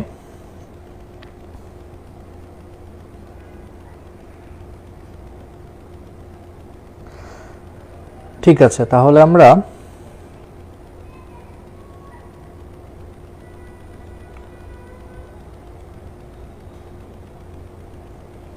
ওকে, তো তাহলে দেখো যে তাহলে এই জিনিসগুলাই তোমার বলা হয়েছে যে জারণ অর্ধ বিক্রিয়া। তাহলে দেখো যে রিডক্স বিক্রিয়ায়, আচ্ছা রিডক্স শব্দটার মানে কি? রিডক্স শব্দটার মানে হচ্ছে রেডক্স। রেডক্স শব্দটা দুইটা শব্দ থেকে আসছে। রেড মানে রিডাকশন মানে বিজারণ, অক্স মানে অক্সিডেশন মানে জারণ। তাহলে জারণ বিজারণ বিক্রিয়াকে সংক্ষেপে হচ্ছে ইংলিশে রিডক্স বিক্রিয়া বলে। রেড মানে রিডাকশন, অক্স মানে অক্সিডেশন, ঠিক আছে। আচ্ছা, তাহলে রিডক্স বিক্রিয়ায় বিজারক যে ইলেকট্রন ত্যাগ করে জারক পদার্থ তা গ্রহণ করে। দেখছো যে বিজারক ইলেকট্রন ত্যাগ করে জারিত হয়, এতে বিজারকের সংশ্লিষ্ট পরমাণুর দেখো ON মানে ওই যে অক্সিডেশন নাম্বার বৃদ্ধি পায়, একে জারণ অর্ধ বিক্রিয়া বলে। সুন্দর করে আমরা বলছি। আর রিডক্স বিক্রিয়া দেখো জারক কর্তৃক ইলেকট্রন গ্রহণের ফলে সংশ্লিষ্ট মৌলের পরমাণুটি বিজারিত হয়, এতে জারকের সংশ্লিষ্ট পরমাণুর দেখো যে অক্সিডেশন নাম্বার হ্রাস পায়, একে বিজারণ অর্ধ বিক্রিয়া বলে। ঠিক আছে, তাহলে এগুলা পারবা। আচ্ছা, এই জিনিসগুলো হচ্ছে পারবা। এখন আসো, জিঙ্কের সাথে কপার 2+ হচ্ছে তোমার বিক্রিয়া ঘটিয়ে তোমার গ্যালভানিক কোষ বা ভোল্টার কোষ তৈরি করা সম্ভব। এটা একটু পরে আমরা ডিটেলস পড়াবো, এগুলোর স্ট্রাকচার একটু পরে আমরা পড়াবো। ঠিক আছে, যে গ্যালভানিক কোষ কেমনে তৈরি করা হয়। তাহলে আপাতত মাথায় রাখো যে জিঙ্কের সাথে কপার 2+ আয়নের জারণ বিজারণ বিক্রিয়ার মাধ্যমে গ্যালভানিক কোষ বা ভোল্টার কোষ হচ্ছে তোমার তৈরি করা সম্ভব। আচ্ছা, এবার আসো হচ্ছে গ্যালভানিক কোষ। আচ্ছা, গ্যালভানিক কোষ হচ্ছে তোমার জিঙ্কের সাথে ওই যে কপার 2+ এর হচ্ছে তোমার জারণ বিজারণ বিক্রিয়ার মাধ্যমে তোমার গ্যালভানিক কোষে হচ্ছে রাসায়নিক শক্তিকে বিদ্যুৎ শক্তিতে রূপান্তর করা হয়। এগুলার বর্ণনাগুলো আমরা আসলে একটু পরেই পড়বো, এই জন্য আমি এখন আর ডিটেলস পড়াইতে চাইতেছি না। এবার আসা হচ্ছে জারণ অর্ধকোষ আর বিজারণ অর্ধকোষ জিনিসটা কি। আচ্ছা, জারণ অর্ধ বিক্রিয়া। আচ্ছা, তড়িৎ রাসায়নিক কোষে দুইটা পাত্র থাকে। ঠিক আছে, তাহলে তড়িৎ রাসায়নিক কোষে হচ্ছে তোমার দুইটা পাত্র থাকে, সেই দুইটা পাত্র হচ্ছে তোমার আলটিমেটলি, আচ্ছা এগুলো আসলে পড়াইতে গেলে তোমাদেরকে এটা পড়াইতে হবে। দেখো একটা ছবি তোমাদেরকে দেখাই, তাহলে তোমরা হচ্ছে বুঝতে পারবা। আমি একটা গ্যালভানিক কোষের হচ্ছে বর্ণনা দিই। ধরো একটা গ্যালভানিক কোষে তোমার হচ্ছে দুইটা পাত্র থাকে, একটা পাত্র হচ্ছে অ্যানোড আর একটা পাত্র হচ্ছে তোমার ক্যাথোড। তো একটা পাত্রে হচ্ছে তোমার মনে করো তড়িৎ বিশ্লেষ্য পদার্থের একটা দ্রবণ থাকে। ধরো এখানে আমরা হচ্ছে জিঙ্ক দণ্ড ডুবাইছি, তাহলে জিঙ্ক দণ্ডটা হচ্ছে তোমার জিঙ্কের একটা দ্রবণ, মনে করো জিঙ্ক সালফেটের মধ্যে হচ্ছে তোমার ডুবানো থাকে। আবার আরেকটা পাত্রে হচ্ছে তোমার দেখা যায় কপার দণ্ড থাকে, সেই কপার দণ্ডটা মনে করো কপার সালফেট দ্রবণের মধ্যে ডুবানো থাকে। তাহলে কপার দণ্ডটা হচ্ছে তোমার কি থাকে, কপার দণ্ডটা হচ্ছে তোমার কপার সালফেট দ্রবণের মধ্যে ডুবানো থাকে। তারপরে কি হয়, এই দণ্ড দুইটাকে হচ্ছে তোমার তারের মাধ্যমে যুক্ত করে দেওয়া হয়। এই দণ্ড দুইটাকে হচ্ছে তারের মাধ্যমে যুক্ত করে দিলে এখানে তারের ভিতর দিয়ে কি হয়, বিদ্যুৎ প্রবাহিত হয়। তাহলে এটাই হচ্ছে এক ধরনের গ্যালভানিক কোষ বা ভোল্টার কোষ। ঠিক আছে, এটারে আমরা হচ্ছে তড়িৎ রাসায়নিক কোষও বলি। এটাকে আমরা কি বলি, এই গ্যালভানিক কোষ বা ভোল্টার কোষ, এটা হচ্ছে এক ধরনের তড়িৎ রাসায়নিক কোষ। আচ্ছা, এখন তোমাদের মাথায় প্রশ্ন আসতে পারে যে হোয়াট ইজ তড়িৎ রাসায়নিক কোষ। আচ্ছা, তড়িৎ রাসায়নিক কোষ হচ্ছে এটা এমন এক ধরনের কোষ যেই কোষে রাসায়নিক শক্তি তড়িৎ শক্তিতে রূপান্তরিত হয়। তাহলে তড়িৎ রাসায়নিক কোষে কি হয়, রাসায়নিক শক্তি তোমার হচ্ছে তড়িৎ শক্তিতে হচ্ছে রূপান্তরিত হয়, তাকে তড়িৎ রাসায়নিক কোষ বলে। তাহলে এটা কিভাবে তৈরি করা হয়, দেখো একটা পাত্রের মধ্যে ধরো জিঙ্ক সালফেটের দ্রবণ নিয়ে সেখানে জিঙ্ক দণ্ড ডুবানো হচ্ছে, আরেকটা পাত্রে মনে করো তড়িৎ বিশ্লেষ্য পদার্থ হিসেবে কপার সালফেট দ্রবণ নিয়ে সেখানে কপার দণ্ড ডুবানো হচ্ছে। পরে দণ্ড দুটাকে যদি তুমি তারের মাধ্যমে যুক্ত করে দাও তাহলে তারের ভিতর দিয়ে বিদ্যুৎ প্রবাহিত হবে। দ্যাট মিনস এখানে রাসায়নিক শক্তি বিদ্যুৎ শক্তিতে রূপান্তরিত হচ্ছে। এই ধরনের কোষকে তোমার বলা হয় তড়িৎ রাসায়নিক কোষ। আর এই তড়িৎ রাসায়নিক কোষের একটা এক্সাম্পল হচ্ছে তোমার গ্যালভানিক কোষ বা ভোল্টার কোষ। আচ্ছা, এখন আমি তোমাদেরকে একটা সিম্পল কথা বলি। তাহলে এই যে এর মধ্যে এই যে এটা একটা সিঙ্গেল পাত্র, এই সিঙ্গেল পাত্রের মধ্যে তোমার জিঙ্ক আছে, দেখা যায় যে সেখানে জারণ বিক্রিয়া হয়, এখানে জারণ বিক্রিয়া হয়। তাহলে এই সিঙ্গেল পাত্র সহ এই পুরো জিনিসটাকে হচ্ছে জারণ অর্ধকোষ বলে। আবার এখানে যে পাত্র আছে এই পাত্রের ভিতরে হচ্ছে তোমার বিজারণ বিক্রিয়া হয়, তাহলে এই পুরো পাত্রটাকে হচ্ছে তোমার বিজারণ অর্ধকোষ বলে। আর এরকম একটা অর্ধকোষের সাথে আরেকটা অর্ধকোষকে হচ্ছে যোগ করলে টোটাল কোষ পাওয়া যায়। বুঝতেই পারতেছো, অর্ধেকের সাথে বাকি অর্ধেককে যোগ করলে টোটাল কোষ পাওয়া যায়। আচ্ছা, এখন জিনিসটা কিভাবে হয়। আচ্ছা, জিনিসটা কিভাবে হয় চলো আমরা একটু ব্যাখ্যা করি। বলো, ধাতুর সক্রিয়তা সিরিজে জিঙ্কের অবস্থান কি? উপরের দিকে। কপারের তুলনায় ধাতুর সক্রিয়তা সিরিজে জিঙ্কের অবস্থান উপরের দিকে। তাহলে আমরা একটু আগে পড়ছি ধাতুর সক্রিয়তা সিরিজে যার পজিশন উপরে থাকবে সে কি? অ্যানোড হিসেবে কাজ করবে।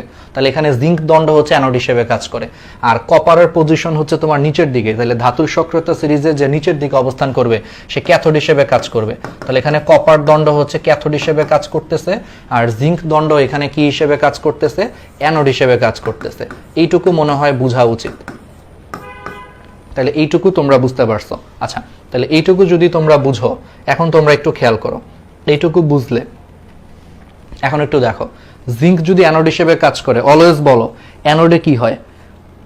জিঙ্ক যদি তোমার ধরো হচ্ছে অ্যানোড হিসেবে কাজ করে, বলো অ্যানোডে কি হয়? অ্যানোডে হচ্ছে জারণ হয়। তাহলে অ্যানোডে জারণ হবে, অর্থাৎ জিঙ্ক কি করবে? জারণ মানে কি? ছাড়ন, ইলেকট্রন ছেড়ে দেওয়া। তাহলে জিঙ্ক আসলে কি করবে? দুইটা ইলেকট্রন ত্যাগ করে সে জিঙ্ক 2+ আকারে সে দণ্ড থেকে হচ্ছে দ্রবণের গায়ে চলে আসবে। অর্থাৎ এখানে যেটা হয় যে অ্যানোডে কি হয়? জারণ হয়। সো জিঙ্ক দণ্ড থেকে জিঙ্ক ধাতু কি করবে? ইলেকট্রন ত্যাগ করে জিঙ্ক 2+ আকারে সে এখন কোথায় চলে আসবে? দণ্ড থেকে হচ্ছে দ্রবণের মধ্যে চলে আসবে। অর্থাৎ দণ্ড থেকে জিঙ্ক ধাতুগুলা ইলেকট্রন ত্যাগ করে জিঙ্ক 2+ আকারে হচ্ছে সে দ্রবণে চলে আসতেছে। আর সে যে ইলেকট্রনগুলা ছেড়ে দিছে, সেই ছেড়ে দেওয়া ইলেকট্রনগুলা হচ্ছে এখন এই দণ্ডের গায়ে লেগে আছে। ছেড়ে দেওয়া ইলেকট্রনগুলা কোথায় আছে? এই দণ্ডের গায়ে হচ্ছে তোমার লেগে আছে। তাহলে যেহেতু ইলেকট্রনগুলা দণ্ডের গায়ে লেগে আছে, ইলেকট্রনের চার্জ কি? নেগেটিভ। এই জন্য তড়িৎ রাসায়নিক কোষে বা গ্যালভানিক কোষে অ্যানোড দণ্ড হচ্ছে তোমার নেগেটিভ দণ্ড। কারণ জিঙ্ক যে ইলেকট্রনগুলোকে ছেড়ে দিয়ে সে জিঙ্ক 2+ আকারে হচ্ছে সে দ্রবণে চলে আসছে, আর যে ইলেকট্রনগুলোকে ছেড়ে দিছে সেই ছেড়ে দেওয়া ইলেকট্রনগুলো হচ্ছে এই দণ্ডের গায়ে লেগে আছে। তাহলে ইলেকট্রনের চার্জ নেগেটিভ, এই জন্য তড়িৎ রাসায়নিক কোষ বা গ্যালভানিক কোষে অ্যানোড হচ্ছে নেগেটিভ।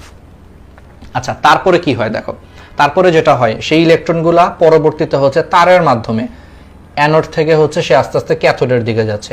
তারের মাধ্যমে হচ্ছে ইলেকট্রনগুলো আস্তে আস্তে অ্যানোড থেকে ক্যাথোডের দিকে যাচ্ছে। তো অ্যানোড থেকে ক্যাথোডের দিকে যাওয়ার পর ক্যাথোডের মধ্যে কি আছে? কপার সালফেট আছে। এই কপার সালফেটের মধ্যে কপার কিন্তু তোমার কি আছে? 2+ আকারে আছে। কপার সালফেটের মধ্যে কিন্তু কপার Cu2+ আকারে আছে। তো Cu2+ তখন কি করে? এই যে ইলেকট্রনগুলো তারের মাধ্যমে এখানে আসছে সে তখন ইলেকট্রনগুলোকে গ্রহণ করে। অর্থাৎ কপার 2+ ওই জিঙ্ক যে ইলেকট্রনগুলোকে ছেড়ে দিছিল সেগুলো তারের মাধ্যমে কপার 2+ এর কাছে চলে যায়। পরে কপার 2+ হচ্ছে সেই ইলেকট্রনগুলারে গ্রহণ করে সে কপার ধাতুতে পরিণত হয়ে সে দ্রবণ থেকে হচ্ছে তোমার দণ্ডের গায়ে হচ্ছে তোমার লেগে যায়।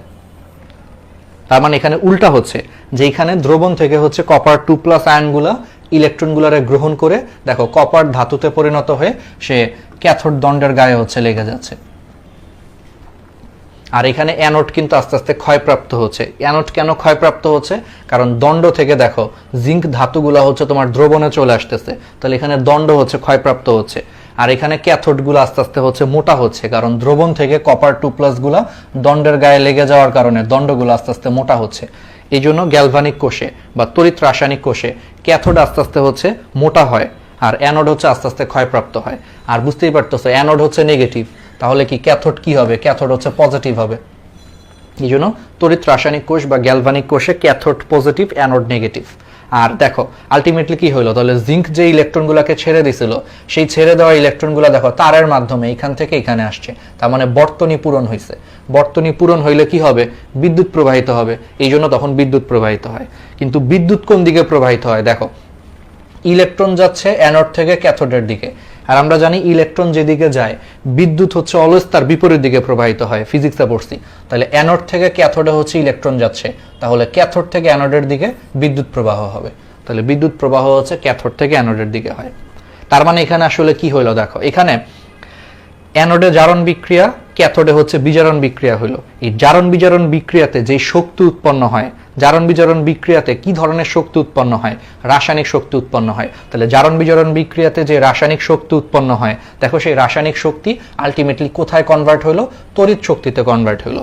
এই জন্য গ্যালভানিক কোষে বা তড়িৎ রাসায়নিক কোষে তাহলে জারণ বিজারণের রাসায়নিক শক্তি তড়িৎ শক্তিতে কনভার্ট হয়ে তড়িৎ প্রবাহ হচ্ছে। বুঝা গেছে? একবারে ক্লিয়ার।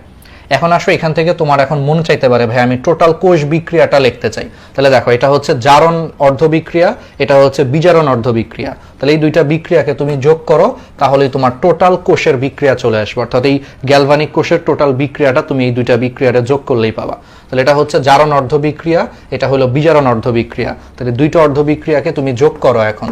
তাহলে যোগ করলে দেখো জিঙ্কের সাথে কপার 2+ যোগ করো, দেখো -2 ইলেকট্রন +2 ইলেকট্রন কাটাকাটি চলে যাবে। তাহলে যোগ করলে এটা হয়ে যাবে জিঙ্ক 2+ প্লাস কপার। এটাই হচ্ছে তোমার গ্যালভানিক কোষ বা ভোল্টার কোষের হচ্ছে কোষ বিক্রিয়া, টোটাল কোষ বিক্রিয়া। জিঙ্কের সাথে কপার 2+ বিক্রিয়া করে জিঙ্ক 2+ প্লাস কপার উৎপন্ন করে। ঠিক আছে, তাহলে অনেকগুলো বেসিক হচ্ছে পারা গেছে। তাহলে এইভাবে হচ্ছে তোমার বিদ্যুৎ প্রবাহ হয়। এখন দেখো তাহলে এই যে পুরা পাত্র, এই পুরা পাত্রের মধ্যে জারণ হচ্ছে, এই জন্য এটাকে বলা হয় জারণ অর্ধকোষ। আর এখানে পুরা পাত্রের মধ্যে বিজারণ হচ্ছে, এই জন্য এটাকে বলা হয় বিজারণ অর্ধকোষ। এটাই বলছে। তাহলে বুঝছো যে তাহলে দেখো এই যে তাহলে জারণ অর্ধকোষ ও বিজারণ অর্ধকোষ। তাহলে দেখো যে পাত্রে জারণ অর্ধ বিক্রিয়া ঘটে এটাকে জারণ অর্ধকোষ বলে, আর যে পাত্রে দেখো এই যে বিজারণ অর্ধ বিক্রিয়া ঘটে সেটাকে হচ্ছে বিজারণ অর্ধকোষ বলে। আর প্রতিটি অর্ধকোষে দেখো তড়িৎদ্বার রূপে হচ্ছে তোমার ধাতব দণ্ডকে ওই ধাতুর লবণের দ্রবণে হচ্ছে বা তড়িৎ বিশ্লেষতে হচ্ছে ডুবিয়ে রাখা হয়। দেখো প্রত্যেকটা অর্ধকোষে তড়িৎদ্বার হিসেবে দেখো একটা ধাতুর দণ্ডকে সেই ধাতুরই কোনো একটা লবণের দ্রবণের মধ্যে ডুবিয়ে রাখা হচ্ছে। যেমন জিঙ্কে দেখো জিঙ্কেরই একটা লবণ জিঙ্ক সালফেটের মধ্যে ডুবিয়ে রাখা হচ্ছে। আবার দেখো কপার দণ্ডকে কপারের একটা লবণ কপার সালফেটের মধ্যে ডুবিয়ে রাখা হচ্ছে। এটাই বলছে যে প্রতিটি অর্ধকোষে তড়িৎদ্বার রূপে ধাতব দণ্ডকে ধাতুর লবণের দ্রবণে বা তড়িৎ বিশ্লেষে ডুবিয়ে রাখা হয়। আর এই দুইটা অর্ধকোষকে অনেক সময় লবণ সেতু দ্বারা হচ্ছে যুক্ত করা হয়। ঠিক আছে, এই দুইটা অর্ধকোষকে অনেক সময় কি করা হয় লবণ সেতু দ্বারা যুক্ত করা হয়। আচ্ছা লবণ সেতু কি? দেখো তড়িৎ কোষে ব্যবহৃত লবণ সেতু হচ্ছে পটাশিয়াম ক্লোরাইড বা পটাশিয়াম নাইট্রেট বা অ্যামোনিয়াম নাইট্রেট বা সোডিয়াম সালফেটের 0.1 মোলার ঘনমাত্রার দ্রবণ ভর্তি উল্টানো ইউ আকৃতির হচ্ছে একটা কাঁচনল, যেটার দুই মুখে হচ্ছে তোমার তুলা ভর্তি থাকে এবং লবণ সেতুর দুই বাহু বা দুই প্রান্ত হচ্ছে তোমার দুইটা অর্ধকোষের মধ্যে ডুবানো থাকে। আচ্ছা লবণ কোষ হচ্ছে আসলে লবণ সেতু হইছে, একটু দেখো এখানে আমি লবণ সেতু আঁকি নাই, আমি একটু বলে দিই এখানে লবণ সেতুটা আসলে কি হবে জানো? এখানে লবণ সেতু হচ্ছে এই অর্ধকোষ দুইটার মধ্যে একটা ইউ আকৃতির হচ্ছে একটা কাঁচনল থাকে। দেখো অর্ধকোষ দুইটার মধ্যে দেখো এরকম একটা ইউ আকৃতির হচ্ছে একটা কাঁচনল আছে। এই যে দেখো ইউ আকৃতির হচ্ছে একটা কাঁচনল। আচ্ছা অন্য কালি দিয়ে আঁকি তাহলে দেখতে ভালো লাগবে। দেখো এই যে নীল কালি দিয়ে আঁকি, তাহলে এই যে দেখো ইউ আকৃতির হচ্ছে একটা কাঁচনল আছে। তাহলে ইউ আকৃতির হচ্ছে একটা উল্টানো কাঁচনল এই দুইটা অর্ধকোষের মধ্যে হচ্ছে ডুবানো থাকে। এর মধ্যে একটা প্রান্ত হচ্ছে একটার মধ্যে ডুবানো থাকে, আরেকটা প্রান্ত হচ্ছে আরেক দ্রবণের মধ্যে ডুবানো থাকে। আর এই ইউ আকৃতির কাঁচনলের হচ্ছে তোমার দুই প্রান্তে হচ্ছে তোমার তুলা থাকে, তুলা এখানে একটু তুলা থাকে, আর এর মাঝখানে হচ্ছে এই ইউ আকৃতির কাঁচনলের ভিতরে 0.1 মোলার ঘনমাত্রার হচ্ছে তোমার লবণ থাকে। হতে পারে সেটা পটাশিয়াম ক্লোরাইড, হতে পারে সেটা পটাশিয়াম নাইট্রেট, হতে পারে সেটা হচ্ছে অ্যামোনিয়াম নাইট্রেট অথবা সোডিয়াম সালফেট। এই সমস্ত লবণগুলা থাকে, একটু মাথায় রাখবা। লবণ সেতুতে তাহলে কোন লবণগুলা থাকে এটা একটু ইম্পর্টেন্ট। পটাশিয়াম ক্লোরাইড বা পটাশিয়াম নাইট্রেট বা অ্যামোনিয়াম নাইট্রেট বা সোডিয়াম সালফেটের হচ্ছে তোমার দ্রবণ থাকে 0.1 মোলার ঘনমাত্রার দ্রবণ থাকে।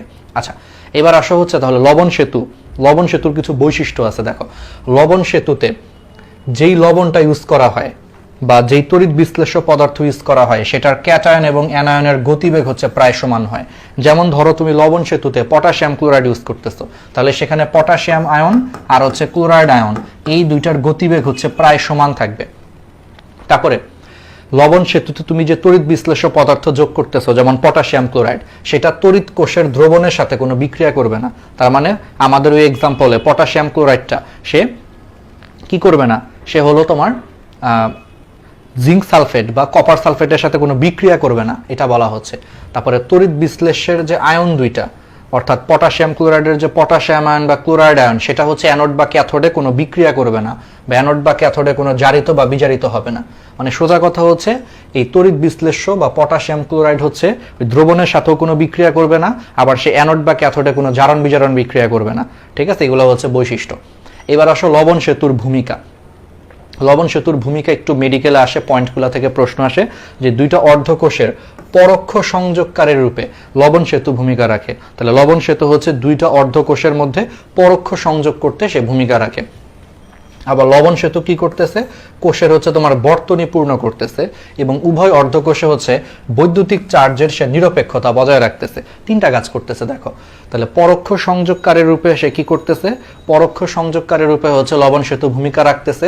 লবণ সেতু কোষের বর্তনী পূর্ণ করতেছে আর উভয় অর্ধকোষে বৈদ্যুতিক চার্জের হচ্ছে সে নিরপেক্ষতা বজায় রাখতেছে। আচ্ছা, বৈদ্যুতিক চার্জের নিরপেক্ষতা হচ্ছে সে কেমনে বজায় রাখতেছে, এই জিনিসগুলো হচ্ছে একটু মনে রাখতে হবে। সুইটি বলছে ভাইয়া পড়ালেখার অবস্থা খুবই খারাপ, ক্লাস করি না, ম্যাথ ফিজিক্স পড়েই শেষ হচ্ছে না। ওকে, তুমি যদি ফার্স্ট টাইমার হয়ে থাকো সুইটি, ঠিক আছে, তাহলে তোমাকে এখন যেটা করতে হবে, যদি বেশি খারাপ অবস্থা হয় আমি বলবো যে আপাতত মেডিকেলের প্রিপারেশন আমাদের ক্লাসগুলো দেখা বন্ধ রেখে তুমি আপাতত হচ্ছে টেস্ট পেপার ভিত্তিক সলভ করো। শুনো, আমি সবচেয়ে শর্টকাট বলি, যদি কেউ ফার্স্ট টাইমার থাকো এইচএসসি পরীক্ষার সবচেয়ে শর্টকাট সাজেশন হচ্ছে টেস্ট পেপারে তুমি বিগত বছরের ভাই প্রশ্নগুলো সলভ করো। তোমার আর কিচ্ছু করা লাগবে না, তুমি শর্ট সিলেবাস ধরে ধরে গত 3, 4, 5 বছরে শুধু বোর্ডে যত টাইপের প্রশ্ন আসছে শর্ট সিলেবাসে, তুমি যদি সেই প্রশ্নগুলোও যদি ভাই সলভ করে যাও এবং সব চ্যাপ্টার পড়া লাগবে না, তুমি এখন টার্গেট করো, ধরো তোমার ফিজিক্সের চ্যাপ্টার আছে ধরো 6টা, তুমি 3টা বা 4টা চ্যাপ্টার তুমি টার্গেট করো যে ফার্স্ট পেপারের এই 4টা চ্যাপ্টার, সেকেন্ড পেপারের হচ্ছে এই 4টা চ্যাপ্টার তুমি পড়বা, কারণ 4টা করে চ্যাপ্টার পড়লেই কিন্তু A+ তোলা যায়। তুমি সেইগুলো হচ্ছে এখন টার্গেট করো।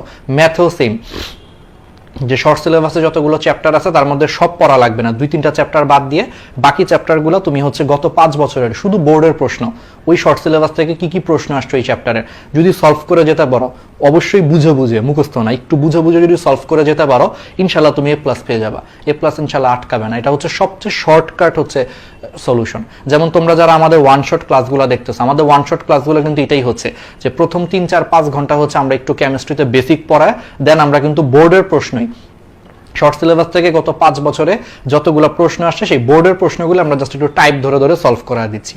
তার আগে আমরা একটু বেসিক ক্লিয়ার করে জাস্ট টাইপ ধরে ধরে সলভ করা দিচ্ছি। সো এটা যারা একটু বুঝে বুঝে আমাদের সাথে সাথে ক্লাসগুলো দেখবে, সলভ করবে, ওর কিন্তু কেমিস্ট্রি কিন্তু হয়ে যাচ্ছে।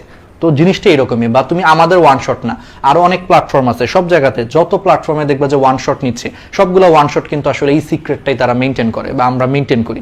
ওপেন সিক্রেট আসলে এটা, যে আমরা একটু বেসিক পড়ায় গত 5 বছরের হচ্ছে শর্ট সিলেবাসের ওই প্রশ্নগুলোর বিভিন্ন টাইপ ধরে সলভ করা দেয়। এইটুকু বুঝে বুঝে পড়তে পারলেই তুমি এইচএসসিতে A+ পাবা। সো এটা এখন তোমরা টার্গেট করো। এখন তোমার সব পড়ারও দরকার নাই, অত কিছু এখন পড়ারও দরকার নাই। আর টেস্ট পেপার সলভ করতে যে যদি তোমার কোনো জায়গায় বেসিকে আটকে যাও, তখন তুমি মেইন বইটার হেল্প নিবা, মেইন বইয়ের সূত্রগুলা দেখবা, সূত্রগুলা কিভাবে আসছে, কোন সূত্রের কোনটা কি আসলে, এইগুলো একটু বুঝার চেষ্টা করলেই দেখবা যে ফিজিক্স কেমিস্ট্রি কিন্তু ইজি। বিশেষ করে ফিজিক্সে ম্যাথ করতে যে আমরা কিন্তু অনেকে বুঝি না যে একটা সূত্র, কথার কথা, ধরো সূত্র কি বলবো, ফিজিক্সের ধরো একটা সূত্র তোমাকে কি বলা যায়, ধরো PV = nRT, সহজ একটা সূত্র। এই PV = nRT সূত্রে P কি, V কি, N কি, R কি, T কি, N = W/M লেখা যায়, W কি, M কি, এগুলো যদি একটু ডিটেলস বুঝে পড়ো, তোমার দেখবা যে PV = nRT সূত্র দিয়ে যত ম্যাথ আসে তুমি কিন্তু পরীক্ষায় ধরতে পারবা, বা একটু ঘুরে দিলেও তুমি পারবা। কারণ তুমি জানো যে এটা থাকলে এটা দিয়ে এটা বের করা যায়, এটা দিয়ে ওটা বের করতে পারলেই তো আলটিমেটলি আমি P এর মান বের করতে পারবো। তখন কিন্তু মাথার মধ্যে আইডিয়া চলে আসে, বুঝছো? কিন্তু আমরা এগুলো কেন পারি না? কারণ আমরা দেখা যায় মুখস্থ করি। PV = nRT দিয়ে আমরা 1-2টা টাইপ ম্যাথ করছি, একটু ঘুরে দিলে আমরা আর পারি না। এই জন্য সূত্র পড়ার সময় সূত্রের কোন জিনিসটা কি বুঝায় সেটা একটু বুঝে বুঝে পড়লে আর একটু প্র্যাকটিস করলে কিন্তু এই জিনিসগুলো আস্তে আস্তে পারা যায়, বুঝছো? এগুলাই। আচ্ছা, এবার আসা হচ্ছে লবণ সেতু। তাহলে লবণ সেতু কি করে? পরোক্ষ সংযোগকারীর রূপে ভূমিকা রাখে। দেখো, লবণ সেতু দুইটা অর্ধকোষের মধ্যে হচ্ছে পরোক্ষ সংযোগ পালন করতেছে, পরোক্ষ সংযোগ তৈরি করতেছে। আবার লবণ সেতু দেখো কি করতেছে, সে দুইটা অর্ধকোষের মধ্যে হচ্ছে সে বর্তনী পূরণ করতেছে। আবার সেই দুইটা অর্ধকোষে হচ্ছে চার্জের নিরপেক্ষতা বজায় রাখা আছে। এটা একটু ইম্পর্টেন্ট। একটা লবণ সেতু কেমনে চার্জের নিরপেক্ষতা বজায় রাখে এটা অনেকে বুঝে না। চলো আমরা একটু হালকা করে বুঝাই দিই। দেখো, তোমরা একটা খেয়াল করো, এখানে কি হচ্ছে যে জিঙ্ক ধাতুগুলা দেখো ইলেকট্রন ত্যাগ করে সে জিঙ্ক 2+ আকারে হচ্ছে সে দ্রবণে চলে আসতেছে। এরকম যদি সবগুলা জিঙ্ক ধাতু আস্তে আস্তে হচ্ছে ইলেকট্রন ত্যাগ করে যদি জিঙ্ক 2+ আকারে এই দ্রবণের মধ্যে আসতে থাকে, একটা সময় দেখবা যে সেই দ্রবণে হচ্ছে ধনাত্মক চার্জের পরিমাণ কিন্তু অনেক বেশি হবে, তাই না? কারণ সবগুলা জিঙ্ক যদি এরকম জিঙ্ক 2+ আকারে দ্রবণের মধ্যে চলে আসে, তাহলে সেই দ্রবণের মধ্যে অনেক বেশি পরিমাণে জিঙ্ক 2+ আসলে একটু পরে দেখবা যে সেই দ্রবণের পজিটিভ চার্জ হচ্ছে অনেক বেশি হয়ে যাবে, কারণ এই দ্রবণের মধ্যে এখন শুধু জিঙ্ক 2+ই বেশি বেশি আছে, তাহলে এই দ্রবণের পজিটিভ চার্জ অনেক বেশি হবে। আবার খেয়াল করো, কপার সালফেট দ্রবণের মধ্যে কপার 2+ও আছে, আবার সালফেট 2- আছে। এখন এর মধ্যে যদি শুধু কপার 2+ গুলা এরকম ইলেকট্রন গ্রহণ করে সে যদি চার্জ মুক্ত হয়ে সে যদি মনে করো তোমার দণ্ডের গায়ে চলে যায়, তাহলে দ্রবণে দেখবা যে একটা সময় কপার 2+ বলে কিছু থাকবে না, তাহলে তখন সেই দ্রবণে হচ্ছে শুধু সালফেট থাকবে, আর সালফেটের চার্জ কি? নেগেটিভ। তার মানে এই দ্রবণটা একটা সময় হচ্ছে তোমার নেগেটিভ চার্জ হয়ে যাবে, শুধু সেখানে আর কোনো পজিটিভ চার্জ থাকবে না, তখন এই দ্রবণটা পুরোপুরি নেগেটিভ চার্জ হয়ে যাবে। দ্যাট মিন্স এই দ্রবণটা পজিটিভ চার্জ হয়ে যাবে, আর এই দ্রবণটা তখন সালফেট আয়ন বেশি থাকার কারণে সেটা নেগেটিভ চার্জ হয়ে যাবে।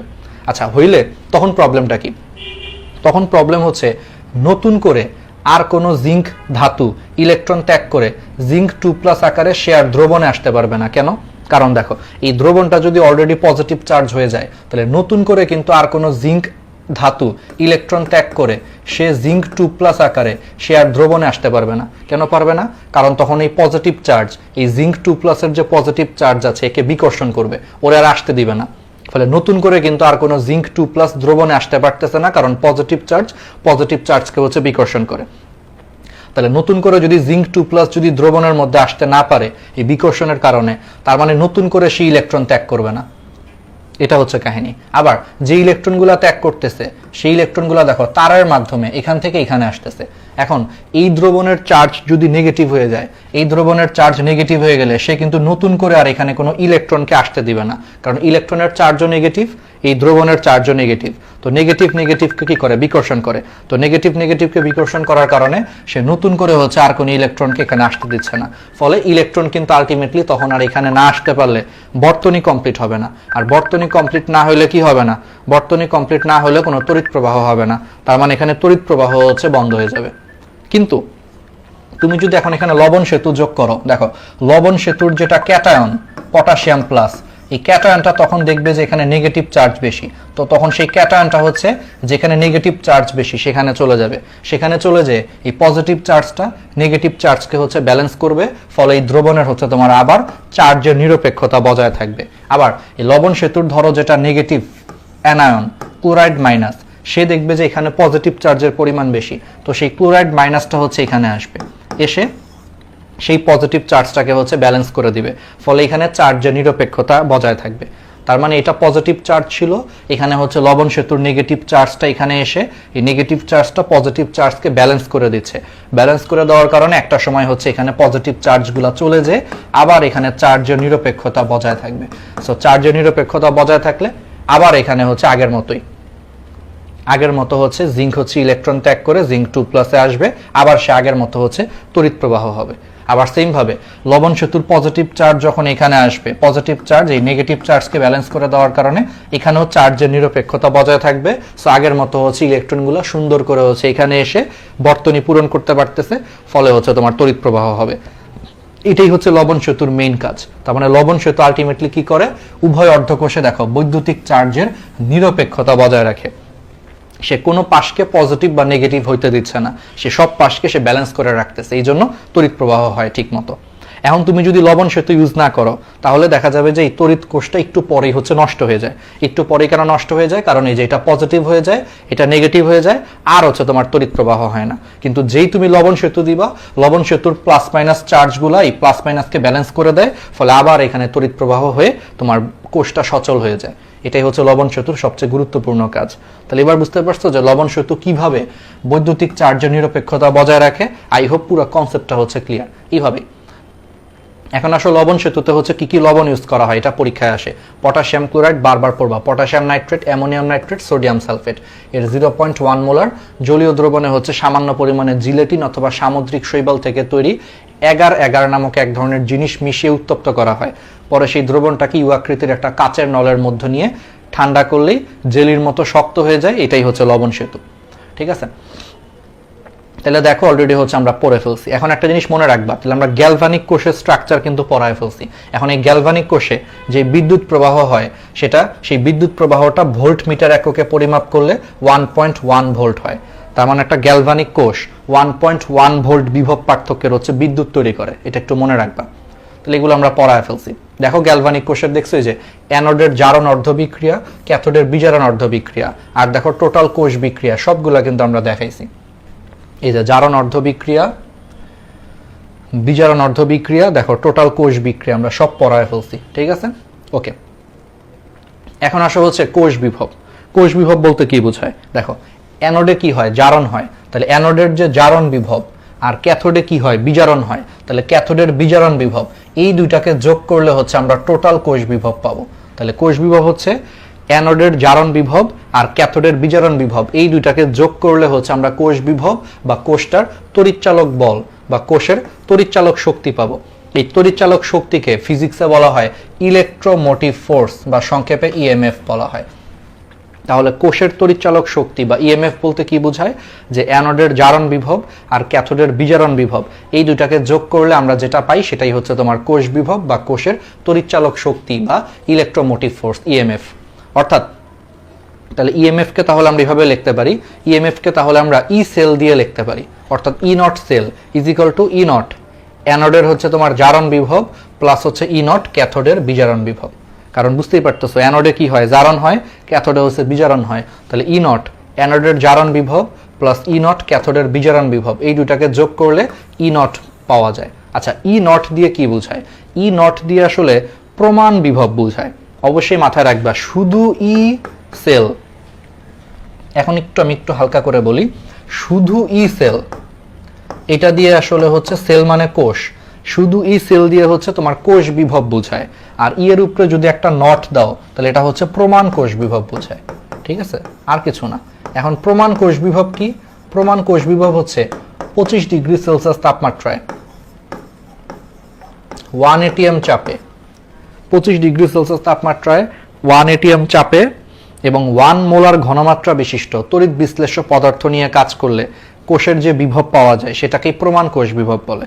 বুঝতে পারছো? তাহলে ই নট সেল দিয়ে হচ্ছে তোমার প্রমাণ কোষ বিভব বোঝায়, আর শুধু ই সেল দিয়ে শুধু কোষ বিভব বোঝায়। শুধু ই সেল দিয়ে হচ্ছে তোমার কি বোঝায়? শুধু কোষ বিভব বোঝায়। এখানে আর কোনো প্রমাণ অবস্থা নাই। তাহলে নট দিলে প্রমাণ অবস্থা বোঝায়, তাহলে ই নট সেল দিয়ে প্রমাণ কোষ বিভব বোঝায়, আর শুধু ই সেল দিয়ে তোমার হচ্ছে কোষ বিভব বোঝায়। ঠিক আছে, তাহলে এইটুকু জিনিস মাথায় রাখবা। আর প্রমাণ কোষ বিভব মানে কি? 25 ডিগ্রি সেলসিয়াস তাপমাত্রায় 1 এটিএম চাপে 1 মোলার ঘনমাত্রার যদি আমরা তড়িৎ বিশ্লেষ্য পদার্থ ইউজ করি তাহলে কোষের যে বিভবটা পাওয়া যায় সেটারে বলা হয় প্রমাণ কোষ বিভব। বুঝছো? এটা হচ্ছে কাহিনী। ওকে, তাহলে প্রমাণ কোষ বিভব ইজ ইকুয়াল টু কি? প্রমাণ অ্যানোডের জারণ বিভব প্লাস প্রমাণ ক্যাথোডের বিজারণ বিভব। কারণ একটা বেসিক তো সবাই জানো, অ্যানোডে জারণ হয়, ক্যাথোডে বিজারণ হয়। ঠিক আছে, তাহলে অ্যানোডের জারণ বিভব প্লাস ক্যাথোডের বিজারণ বিভব যোগ করলে তুমি প্রমাণ কোষ বিভব পাবা। এখন আরেকটা বেসিক আমি তোমাদেরকে একটু বলে দেই। দেখো ই নট অ্যানোড জারণ বিভব, দেখো ই নট অ্যানোড অক্স, অক্স শব্দটার মানে হচ্ছে অক্সিডেশন, অক্সিডেশনের বাংলা কি? জারণ। তাহলে ই নট অ্যানোডের জারণ বিভব বুঝাচ্ছে। আবার ই নট ক্যাথোড অক্স, অক্স মানে অক্সিডেশন, তার মানে এটা ক্যাথোডের জারণ বিভব বুঝাচ্ছে। আবার দেখো ই নট ক্যাথোড রেড, রেড মানে রিডাকশন, তাহলে ক্যাথোডের রিডাকশন মানে ক্যাথোডের বিজারণ বিভব। আবার ই নট অ্যানোডের পাশে যদি রেড লেখো তাহলে রিডাকশন মানে অ্যানোডের বিজারণ বিভব বোঝাচ্ছে। তাহলে অ্যানোডের জারণ বিভবও আছে, বিজারণ বিভবও আছে, আবার ক্যাথোডের জারণ বিভবও আছে, বিজারণ বিভবও আছে। কিন্তু আলটিমেটলি অ্যানোডে কি হয়? জারণ হয়, এই জন্য অ্যানোডের জারণ বিভব, আর ক্যাথোডে বিজারণ হয়, ক্যাথোডের বিজারণ বিভব। এই দুটাকে যোগ করলে কোষ বিভব পাওয়া যায়। ঠিক আছে, ওকে, এটা হচ্ছে সূত্র। আচ্ছা, এখন আসো একটু হালকা করে আমি একটু বলি, এই জিনিসগুলো একটু হালকা একটু করে বলি। তাহলে দেখো যে জিনিসটা বুঝাচ্ছিলাম যে ই নট অ্যানোড লিখলাম, লেখে অক্স লিখলাম মানে অক্সিডেশন, মানে অ্যানোডের অক্সিডেশন বুঝাচ্ছ মানে জারণ বিভব। তাহলে এটা হচ্ছে অ্যানোডের জারণ বিভব। আর দেখো ই নট ক্যাথোড রেড মানে কি? রিডাকশন মানে বিজারণ, তাহলে এটা হচ্ছে ক্যাথোডের বিজারণ বিভব। তাহলে এই দুটাকে যদি যোগ করো, ই নট অ্যানোডের অক্সিডেশন প্লাস ই নট ক্যাথোডের রিডাকশন, তার মানে অ্যানোডের জারণ বিভব প্লাস ক্যাথোডের বিজারণ বিভব, এই দুটাকে যোগ করলে হচ্ছে তুমি টোটাল কোষ বিভব পাবা, ই নট সেল পাবা। ই নট সেল দিয়ে প্রমাণ কোষ বিভব বোঝায়, তার মানে E not cell is equal to এটা প্লাস এইটা। তাহলে এটা হচ্ছে একটা সূত্র। এখন আরেকটি ইন্টারেস্টিং জিনিস হচ্ছে জারণ বিভব বিজারণ বিভব এই দুইটার হচ্ছে মান সমান, শুধুমাত্র চিহ্ন বিপরীত। যেমন একটা এক্সাম্পল দিই, ধরো জিঙ্কের জারণ বিভব যদি প্লাস 0.76 ভোল্টেজ হয়, তাহলে জিঙ্কের বিজারণ বিভবের মান হচ্ছে মাইনাস 0.76 ভোল্টেজ। তার মানে মনে রাখবা জারণ বিভব আর বিজারণ বিভব এগুলার মান সমান, জাস্ট প্লাস মাইনাস উল্টা, চিহ্ন উল্টা। তাহলে বলো তো E not cell is equal to আমরা ই নট কি লিখতে পারি, অ্যানোডের জারণ বিভব প্লাস হচ্ছে ই নট ক্যাথোডের আমরা কি লিখতে পারি, ক্যাথোডের হচ্ছে আমরা বিজারণ বিভব লিখতে পারি, তাই না? লিখলাম। আচ্ছা এখন আসো, ধরো অ্যানোডের জারণ বিভব এটাকে আমরা বাদ দিয়ে দিই, ধরো আমরা অ্যানোডের বিজারণ বিভব নিয়ে কাজ করতে চাই, কোনো সমস্যা আছে? কারণ আমরা এইমাত্র বলছি জারণ বিভব বিজারণ বিভব মান সমান, শুধু চিহ্ন বিপরীত। তাহলে জারণ বিভবকে আমি যদি বিজারণ বিভব লিখি, মান সমান, খালি মাইনাস দিয়ে দিতে হবে। তাহলে এইভাবেও কিন্তু আমি লিখতে পারি, দেখছো এইভাবেও কিন্তু চাইলে আমি কি করতে পারি, লিখতে পারি। কারণ দেখো জারণ বিভব বিজারণ বিভব মান সমান, খালি চিহ্ন উল্টা। তাহলে প্লাসের আগে যদি আমি একটা মাইনাস দিয়ে বলি যে মাইনাস ই নট অ্যানোডের বিজারণ বিভব, একই কথা। তাহলে এইভাবেও কিন্তু সূত্রটাকে আমি লিখতে পারি। আবার খেয়াল করে দেখো ক্যাথোডের বিজারণ বিভব, চাইলে এটাকে আমি চেঞ্জ করে এভাবেও লিখতে পারি। দেখো ক্যাথোডের বিজারণ বিভব চাইলে এটাকেও চেঞ্জ করে আমি মাইনাস ই নট ক্যাথোডের জারণ বিভবও লিখতে পারি, একই কথা। কারণ এইমাত্র আমি বলছি জারণ বিজারণ এই দুইটা বিভবের মান সমান, শুধু চিহ্ন বিপরীত। তাহলে ই নট ক্যাথোডের বিজারণ বিভব তার জায়গায় আমি মাইনাস ই নট অ্যানোডের ক্যাথোডের জারণ বিভব লিখতে পারি, একই কথা। তাহলে এইভাবে হচ্ছে সূত্রগুলোকে চেঞ্জ করা। তাহলে এটাও ইজ ইকুয়াল টু এটা, এটা ইজ ইকুয়াল টু এটা, আবার এটা ইজ ইকুয়াল টু এটাই, সবগুলো হচ্ছে সেম আসলে। কারণ ওই যে জারণ বিভব বিজারণ বিভব মান সমান, খালি চিহ্ন বিপরীত। এই জন্য আমি জারণ বিভবের জায়গায় বিজারণ বিভবও লিখতে পারি, একই কথা, সামনে একটা মাইনাস দিয়ে দিতে হবে। সেম ভাবে আমি বিজারণ বিভবের জায়গায় জারণ বিভব লিখতে পারি, একই কথা, সামনে একটা মাইনাস দিয়ে দিতে হবে, শেষ। ওকে, তাহলে পারা যাবে এইভাবে সূত্রগুলোকে তাহলে লেখা যায়। এইভাবেই ওরা এই যে তিনটা সূত্র বানাইছে যে E not cell is equal to E not অ্যানোডের জারণ বিভব প্লাস ই নট ক্যাথোডের বিজারণ বিভব, এটা হচ্ছে মেইন সূত্র। পরে এখান থেকে মান চেঞ্জ করে দিছে, অ্যানোডের জারণ বিভবের জায়গায় দেখো এখানে ওরা অ্যানোডের বিজারণ বিভব নিছে, এই জন্য মাইনাস হয়ে গেছে। এটা এইভাবে চেঞ্জ করে তুমি লিখতে পারবা চাইলে, তাহলে পারা যাবে।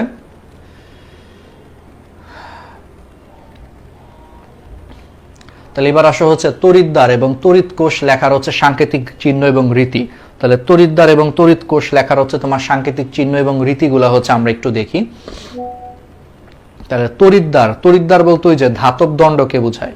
তাহলে সেই তড়িৎদ্বার ও তড়িৎ বিশ্লেষের সংস্পর্শে তলের যে স্থানটিকে এটা একটা খাড়া রেখা বা একটা তির্যক রেখা দ্বারা বা কমা দ্বারা হচ্ছে তোমার প্রকাশ করে তড়িৎদ্বারের সংকেত লেখা হয়। অর্থাৎ জিঙ্ক দণ্ডটা ধরো আমি জিঙ্ক 2+ এই দ্রবণের মধ্যে ডুবায় রাখছি, তাহলে এটাকে আমি এভাবেও লিখতে পারবো, জিঙ্ক খাড়া দাগ দিয়ে জিঙ্ক 2+, অথবা জিঙ্ক স্ল্যাশ জিঙ্ক 2+, অথবা জিঙ্ক কমা জিঙ্ক 2+, এমনি লেখা যায়।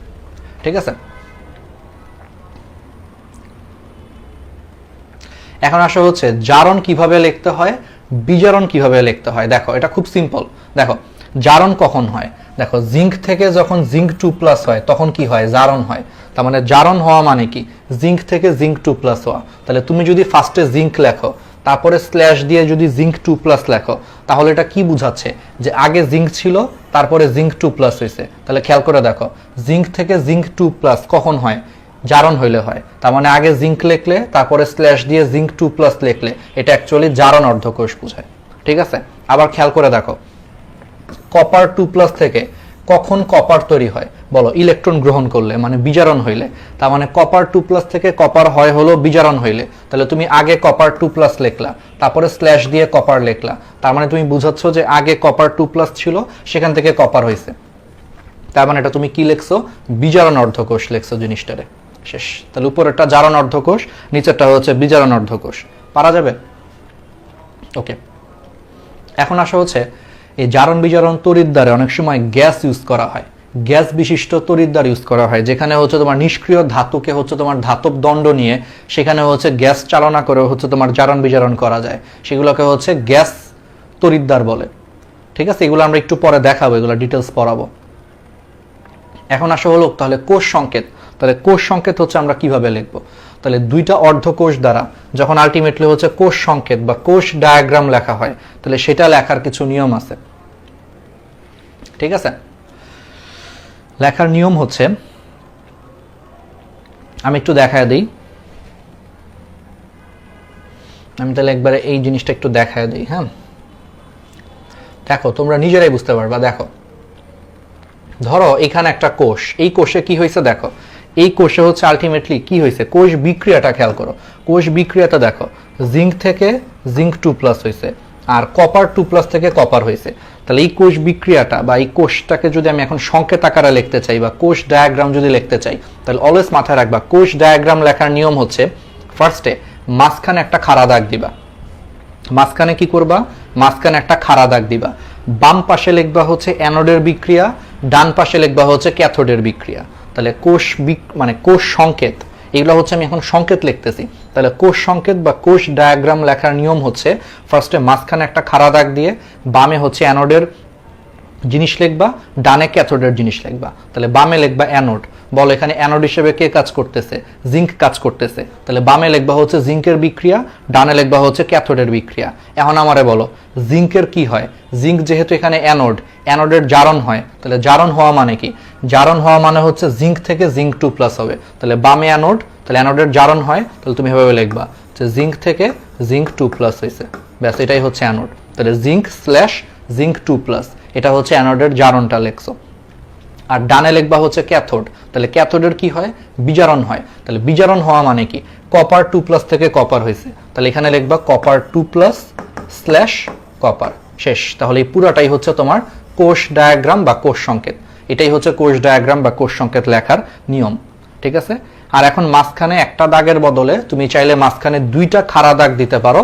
কখন দিবা? যদি লবণ সেতু থাকে। নিয়ম হচ্ছে যদি দুইটা অর্ধকোষের মধ্যে যদি লবণ সেতু থাকে, তাহলে মাঝখানে হচ্ছে দুইটা খাড়া দাগ দিবা। আর যদি লবণ সেতু না থাকে, তাহলে হচ্ছে মাঝখানে একটা দাগ দিবা, শেষ।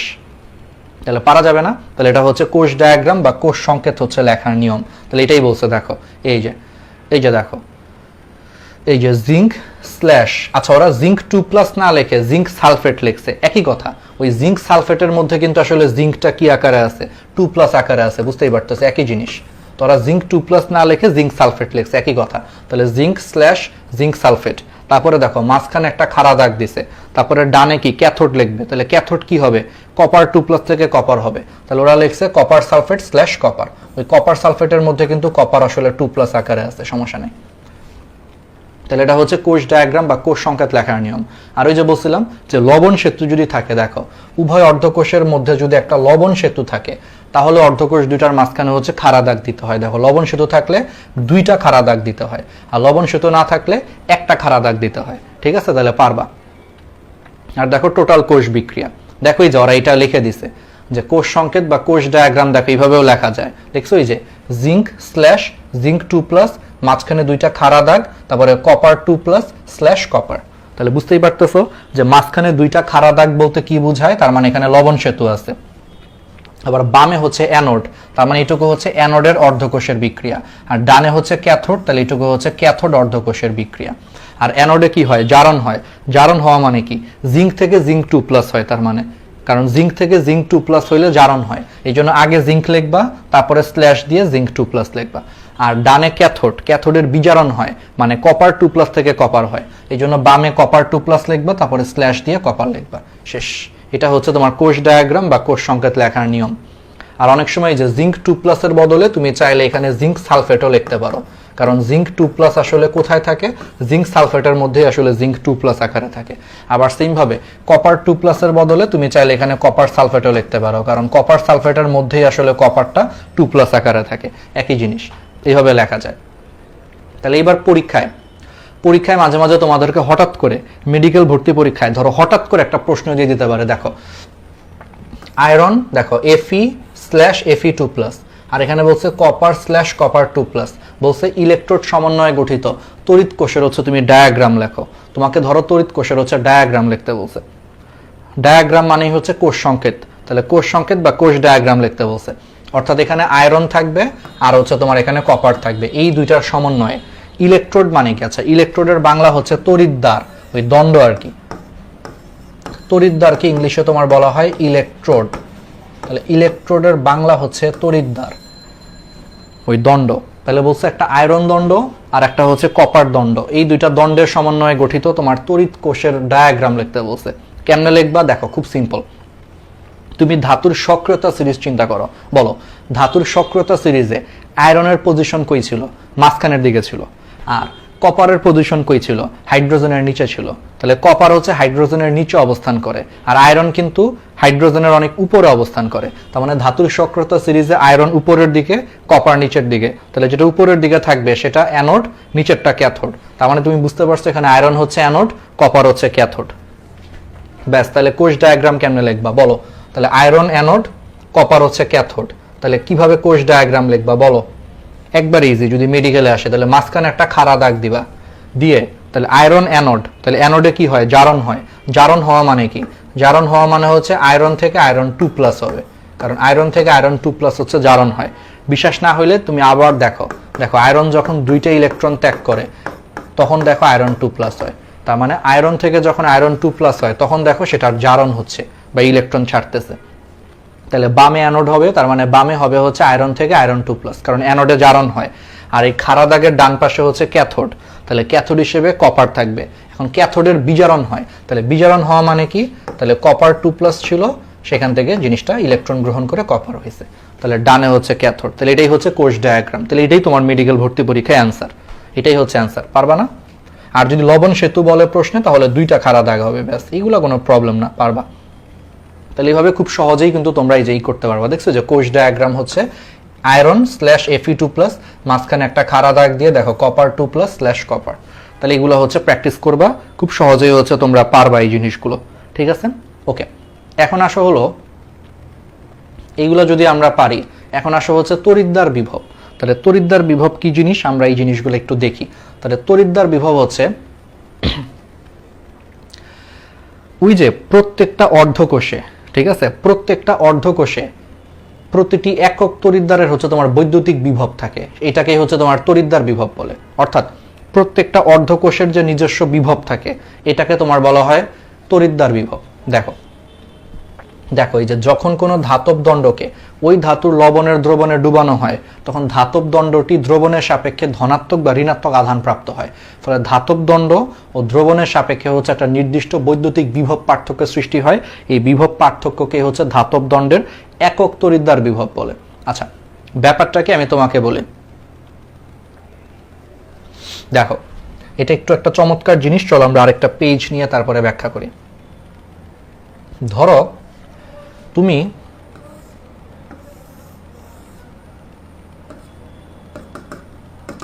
এখানে হচ্ছে জিঙ্ক মনে করো একটা ধাতু, তাহলে জিঙ্ক ধাতুর মনে করো একটা দণ্ডকে তুমি হচ্ছে জিঙ্কের মনে করো একটা দ্রবণে ডুবাইছো। ধরো সেই দ্রবণটা হচ্ছে জিঙ্ক 2+ আর হচ্ছে সালফেট 2-, অর্থাৎ জিঙ্ক সালফেট। ধরো জিঙ্ক সালফেট দ্রবণের মধ্যে তুমি জিঙ্ক দণ্ডকে হচ্ছে ডুবাইছো। ডুবাইলে কি হবে? এই দ্রবণের সাপেক্ষে এই জিঙ্ক দণ্ডটা হয় পজিটিভ চার্জ হবে নয়তো নেগেটিভ চার্জ হবে। তাহলে এই দ্রবণের সাপেক্ষে জিঙ্ক দণ্ডটা হয় পজিটিভ বা নেগেটিভ চার্জ হবে। ধরো এই দ্রবণের সাপেক্ষে জিঙ্ক দণ্ডটা নেগেটিভ চার্জ হয়েছে, তাহলে এই দণ্ডটা যেই জায়গায় এই দ্রবণটাকে স্পর্শ করে আছে সেই স্পর্শ বিন্দুতে এই দ্রবণের সাপেক্ষে এই দণ্ডের যে চার্জের পার্থক্য বা বিভবের পার্থক্য, এই পার্থক্যটাকেই তখন বলা হবে তড়িৎদ্বার বিভব। বুঝতে পারছো? তাহলে কোন একটা ধাতুর দণ্ডকে সেই ধাতুর কোন একটা লবণের দ্রবণের মধ্যে ডুবাইলে সেই দ্রবণের সাপেক্ষে ধাতব দণ্ডটা পজিটিভ বা নেগেটিভ চার্জ হয়। তাহলে এর ফলে সেই ধাতব দণ্ডের সাথে সেই দ্রবণের যে সংস্পর্শ বিন্দু, সেই সংস্পর্শ বিন্দুতে যে বিভব পার্থক্য তৈরি হয়, চার্জের পার্থক্যের কারণে একটা বিভব পার্থক্য তৈরি হয়, সেই বিভব পার্থক্যকেই তোমার বলা হয় তড়িৎদ্বার বিভব। ঠিক আছে, ওকে।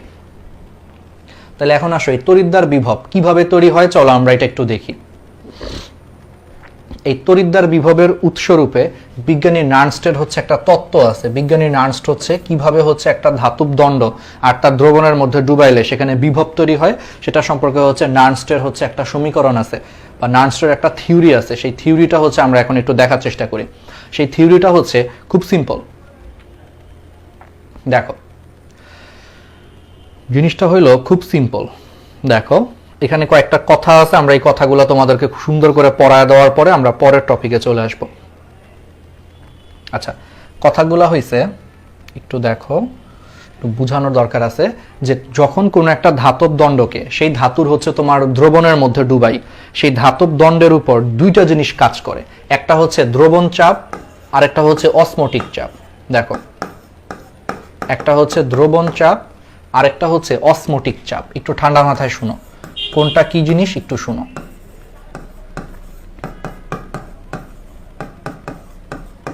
দেখো দ্রবণ চাপ হচ্ছে ওই ধাতুটাকে যখন সেটার দ্রবণের মধ্যে ডুবাও সেই ধাতুর মধ্যে দুইটা চাপ আসে, একটা দ্রবণ চাপ আর একটা হচ্ছে অসমোটিক চাপ।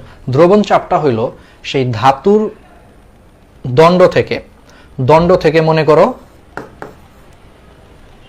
ধাতুগুলা ইলেকট্রন ত্যাগ করে ধাতব আয়ন আকারে সে দণ্ড থেকে হচ্ছে দ্রবণের মধ্যে চলে আসবে। অর্থাৎ ধাতুর গায়ে যে ধাতু আছে সেই ধাতুগুলা হচ্ছে ইলেকট্রন ত্যাগ করে ধাতব আয়ন আকারে সে দ্রবণের মধ্যে আসার একটা প্রবণতা আছে। এই প্রবণতাটাকে তোমার বলা হয় দ্রবণ চাপ। অর্থাৎ ধাতুর পরমাণুগুলা ইলেকট্রন ত্যাগ করে ধাতব আয়ন আকারে তাদের হচ্ছে দ্রবণের মধ্যে চলে আসার একটা প্রবণতা আছে, এটাকে তোমার বলা হয় দ্রবণ চাপ। আর অসমোটিক চাপ হচ্ছে উল্টা। অসমোটিক চাপ হচ্ছে এই দ্রবণ থেকে এই যে ধাতুর যে আয়ন আছে, এই দ্রবণ থেকে যে ধাতুর যে আয়ন আছে সেই আয়নগুলা ইলেকট্রন গ্রহণ করে ধাতুর গায়ে জমা হওয়ার একটা প্রবণতা আছে, এটাকে তোমার বলা হয় অসমোটিক চাপ। অর্থাৎ এই দ্রবণ থেকে জিঙ্ক 2+ ইলেকট্রন গ্রহণ করে সে জিঙ্ক ধাতুতে পরিণত হয়ে এই দণ্ডের গায়ে চলে যাওয়ার একটা প্রবণতা আছে, এটাকে তোমার বলা হয় অসমোটিক চাপ। তাহলে বুঝছো, একটা চাপ হচ্ছে যে দণ্ড থেকে হচ্ছে ধাতুগুলো ইলেকট্রন ত্যাগ করে ধনাত্মক আয়ন আকারে দ্রবণে চলে আসতেছে, এটাকে বলা হয় দ্রবণ চাপ।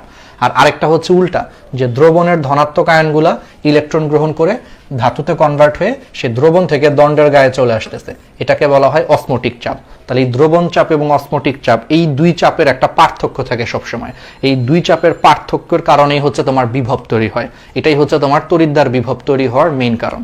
এখন যেই ধাতু বেশি সক্রিয়, একটু চিন্তা করো, যেই ধাতু হচ্ছে তোমার বেশি সক্রিয়, বলো বেশি সক্রিয় ধাতু কি করবে? বেশি সক্রিয় ধাতু একটু আগে পড়াইছি যে বেশি সক্রিয় ধাতু ইলেকট্রন ত্যাগ করে সে কিন্তু ধনাত্মক আয়নে থাকতে চায় হচ্ছে বেশি বেশি। কারণ যেই ধাতু বেশি সক্রিয় সে কিন্তু বেশি বেশি কি করতে চায়? ইলেকট্রন ত্যাগ করে সে ধনাত্মক আয়নে হচ্ছে বেশি বেশি থাকতে চায়। তার মানে বেশি সক্রিয় ধাতুর ক্ষেত্রে ইলেকট্রন ত্যাগ করে সে দ্রবণে চলে যাওয়ার প্রবণতা বেশি। তার মানে বেশি সক্রিয় ধাতুগুলার দ্রবণ চাপ বেশি হয় আর তাদের অসমোটিক চাপ হচ্ছে কম হয়।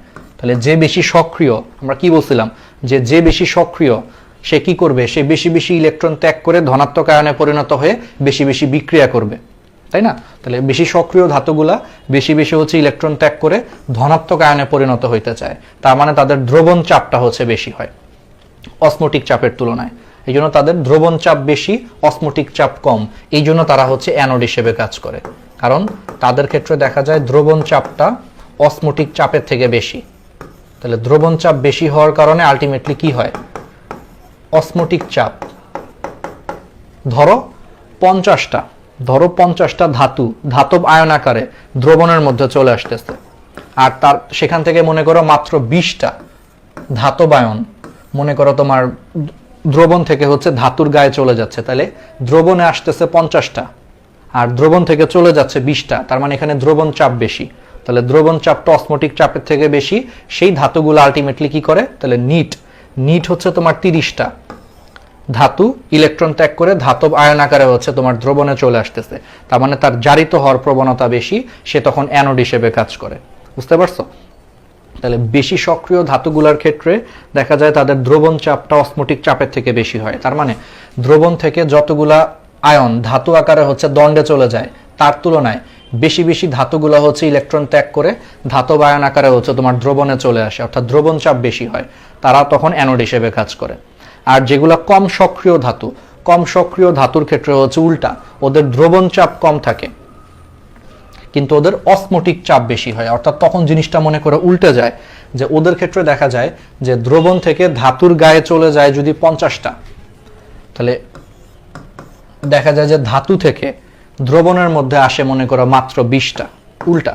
ফলে ওদের ক্ষেত্রে দেখা যায় যতগুলা আয়ন দ্রবণে আসতেছে তার থেকে বেশি আয়ন কিন্তু বিজারিত হয়ে চলে যাচ্ছে। তার মানে ওদের বিজারিত হওয়ার প্রবণতা বেশি, ওরা ক্যাথোড হিসেবে কাজ করে। এই জন্য যারা ক্যাথোড হিসেবে কাজ করে তাদের দ্রবণ চাপ কম থাকে, অসমোটিক চাপ হচ্ছে বেশি থাকে। ঠিক আছে,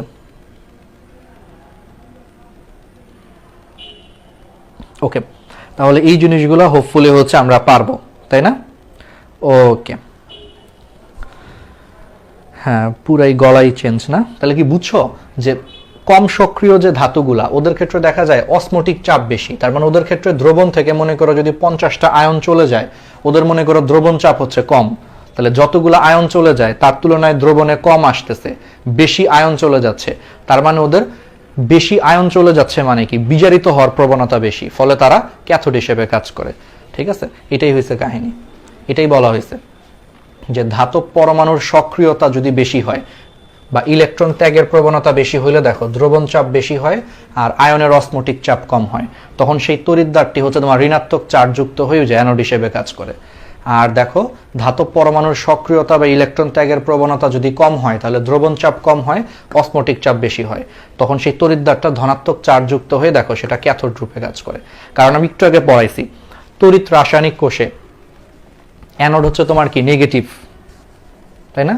তাহলে দ্রবণ চাপ যদি বেশি হয় দেখো তাহলে সে বেশি বেশি দ্রবণে চলে আসতেছে, তাহলে সে ইলেকট্রন রেখে যাচ্ছে। তাহলে ইলেকট্রন বেশি বেশি রাখলে সেটা কি নেগেটিভ হয়, আর নেগেটিভ দণ্ড কিন্তু সবসময় অ্যানোড হিসেবে কাজ করে, ফলে সেটা অ্যানোড হিসেবে কাজ করে। আর যদি অসমোটিক চাপ বেশি হয়, অসমোটিক চাপ বেশি হওয়া মানে কি দ্রবণ থেকে বেশি বেশি হচ্ছে তোমার দণ্ডের গায়ে চলে আসতেছে। তাহলে দ্রবণ থেকে বেশি বেশি যদি তোমার কোনো কারণে দণ্ডের গায়ে চলে যায় তাহলে তুমি চিন্তা করো তখন পজিটিভ চার্জ বেশি হয়ে যায়, তখন সেটা ক্যাথোড হিসেবে কাজ করে। ঠিক আছে, ওকে, তাহলে পারা যাবে। তাহলে এই জিনিসগুলো আমরা পড়াইছি। এবার আসো প্রমাণ হাইড্রোজেন তড়িৎদ্বার। এখন যে কোনো তড়িৎদ্বারের যে বিভব, সেই যে কোনো তড়িৎদ্বারের বিভবকে প্রমাণ হাইড্রোজেন তড়িৎদ্বারের সাপেক্ষে হচ্ছে পরিমাপ করা হয়। ঠিক আছে, তাহলে আমরা তড়িৎ কোষে যত ধরনের হচ্ছে তোমার বিভব আছে সবগুলা বিভবকে আমরা প্রমাণ হাইড্রোজেন তড়িৎদ্বারের সাপেক্ষে হচ্ছে পরিমাপ করি। এই জন্য প্রমাণ হাইড্রোজেন তড়িৎদ্বারকে হচ্ছে প্রমাণ বিভব বলা হয়। ঠিক আছে, তাহলে এখন আসো প্রমাণ হাইড্রোজেন তড়িৎদ্বার কিভাবে কি করা হয়েছে দেখো। প্রমাণ হাইড্রোজেন তড়িৎদ্বার কেমনে তৈরি করা হয়েছে দেখো, যে বিশুদ্ধ হাইড্রোজেন গ্যাসকে প্রমাণ অবস্থায়, যেমন এই যে বলছি একটু আগে যে 1 atm চাপে 25 ডিগ্রি সেলসিয়াস তাপমাত্রায় 1 মোলার ঘনমাত্রার হাইড্রোজেন প্লাস আয়নের দ্রবণে ডুবানো নিষ্ক্রিয় ধাতু প্লাটিনাম পাতের সংস্পর্শে চালনা করা হয়, তাহলে প্লাটিনাম ধাতু হাইড্রোজেন গ্যাসকে শোষণ করে এবং এই জিনিসটাকে তখন বলা হয় প্রমাণ হাইড্রোজেন তড়িৎদ্বার। বুঝতে পারছো? এই জিনিসটাকে তখন কি বলা হয়? প্রমাণ হাইড্রোজেন তড়িৎদ্বার বলা হয়। তাহলে প্রমাণ হাইড্রোজেন তড়িৎদ্বার আসলে এটা কেমনে তৈরি করা হয়েছে তাহলে বুঝতে পারছো? দেখো একটু আমি এটা একটু বলি। তাহলে প্রমাণ হাইড্রোজেন তড়িৎদ্বার কেমনে তৈরি করা হয়? ফার্স্টে ধরো হাইড্রোজেনের একটা তড়িৎ বিশ্লেষ্য পদার্থ নেওয়া হয়, যেই তড়িৎ বিশ্লেষ্য পদার্থে ধরো হাইড্রোজেন আয়নের ঘনমাত্রা হচ্ছে 1 মোলার। পরে সেখানে একটা নিষ্ক্রিয় ধাতু, যে ধরো হাইড্রোজেনের সাথে বিক্রিয়া করে না, হাইড্রোজেনের সাথে বিক্রিয়া করে না এরকম একটা নিষ্ক্রিয় ধাতু যেমন প্লাটিনাম দণ্ড, প্লাটিনাম দণ্ডকে হচ্ছে ডুবানো হয়। পরে সেই প্লাটিনাম দণ্ডের গায়ে 25 ডিগ্রি সেলসিয়াস তাপমাত্রায় 1 atm চাপে বিশুদ্ধ হাইড্রোজেন গ্যাসকে চালনা করা হয়। তো সেই বিশুদ্ধ হাইড্রোজেন গ্যাসগুলো প্লাটিনাম দণ্ডের গায়ে হচ্ছে লেগে যায়, তখন যেই মানে জিনিসটা পাওয়া যায় এটাকেই বলা হয় প্রমাণ হাইড্রোজেন তড়িৎদ্বার। তাহলে প্রমাণ হাইড্রোজেন তড়িৎদ্বার কেমনে তৈরি করা হয়? ফার্স্টে হচ্ছে হাইড্রোজেন প্লাস H প্লাসের 1 মোলার ঘনমাত্রার একটা দ্রবণের মধ্যে একটা নিষ্ক্রিয় ধাতু হিসেবে প্লাটিনাম বা অন্য কোনো দণ্ড ডুবানো হয় যারা এটার সাথে কোনো বিক্রিয়া না করে। পরে সেই দণ্ডের গায়ে হচ্ছে 25 ডিগ্রি সেলসিয়াস তাপমাত্রায় 1 atm চাপে বিশুদ্ধ হাইড্রোজেন গ্যাসকে চালনা করলে সেই বিশুদ্ধ হাইড্রোজেন গ্যাসগুলো সেই প্লাটিনাম দণ্ডের গায়ে লেগে যায়, তখন এটারে বলা হয় প্রমাণ হাইড্রোজেন তড়িৎদ্বার। এখন আসো প্রমাণ হাইড্রোজেন তড়িৎদ্বারের জারণ বিভব বা বিজারণ বিভব যাই নাও না কেন সেটা সবসময় 0। এটা একটা ইন্টারেস্টিং জিনিস, মেডিকেলে আসবে, খুবই ইম্পর্টেন্ট, যে প্রমাণ হাইড্রোজেন তড়িৎদ্বারের জারণ বিভব বা বিজারণ বিভব এদের মান কত? 0। বুঝছো? তাহলে প্রমাণ হাইড্রোজেন তড়িৎদ্বারের জারণ বিভব বা বিজারণ বিভবের মান কত? 0 ভোল্টেজ। এখন এটাকে লেখা হয় কেমনে? এটাকে কোষ বিক্রিয়া মানে লেখা হয় কিভাবে দেখো। ধরো প্রমাণ হাইড্রোজেন তড়িৎদ্বার, ধরো এখন এই হাইড্রোজেনটা জারিত হচ্ছে। তাহলে হাইড্রোজেন কেমনে জারিত হয় বলো? হাইড্রোজেন দেখো, হাইড্রোজেন জারিত হয় কেমনে দেখো, একটু নিজেই দেখো কেমনে জারিত হয়। দেখো ফার্স্টে হাইড্রোজেন হচ্ছে ইলেকট্রন ত্যাগ করে H প্লাসে কনভার্ট হয়। তাহলে দুইটা হাইড্রোজেন পরমাণু দুইটা ইলেকট্রন ত্যাগ করে দুইটা হাইড্রোজেন আয়নে কনভার্ট হয়। এটা হচ্ছে হাইড্রোজেনের জারণ। এটাকে লেখা হয় কেমনে? তাহলে জারণ কখন হয় দেখো, হাইড্রোজেন গ্যাস থেকে যখন হাইড্রোজেন আয়ন হয় তখন কিন্তু জারণ হয়। তো এটাকে লেখা হয় এইভাবে যে হাইড্রোজেন স্ল্যাশ হাইড্রোজেন প্লাস, কারণ হাইড্রোজেন থেকে যখন হাইড্রোজেন প্লাস হয় তখন দেখো জারণ হয়। কিন্তু এই হাইড্রোজেনটা আবার কার সাথে আছে? এই হাইড্রোজেনটা কিন্তু তোমার প্লাটিনাম দণ্ডের গায়ে লেগে আছে, এই জন্য এর আগে একটা কমা দিয়ে প্লাটিনাম দেওয়া হয়, কারণ এই প্লাটিনাম দণ্ডের গায়ে হচ্ছে হাইড্রোজেন লেগে আছে, পরে সেই হাইড্রোজেনটা জারিত হয়ে হাইড্রোজেন প্লাসে পরিণত হয়। এটাই হচ্ছে তোমার প্রমাণ হাইড্রোজেন তড়িৎদ্বারের জারণ বিভব, এমনে লেখা হয়।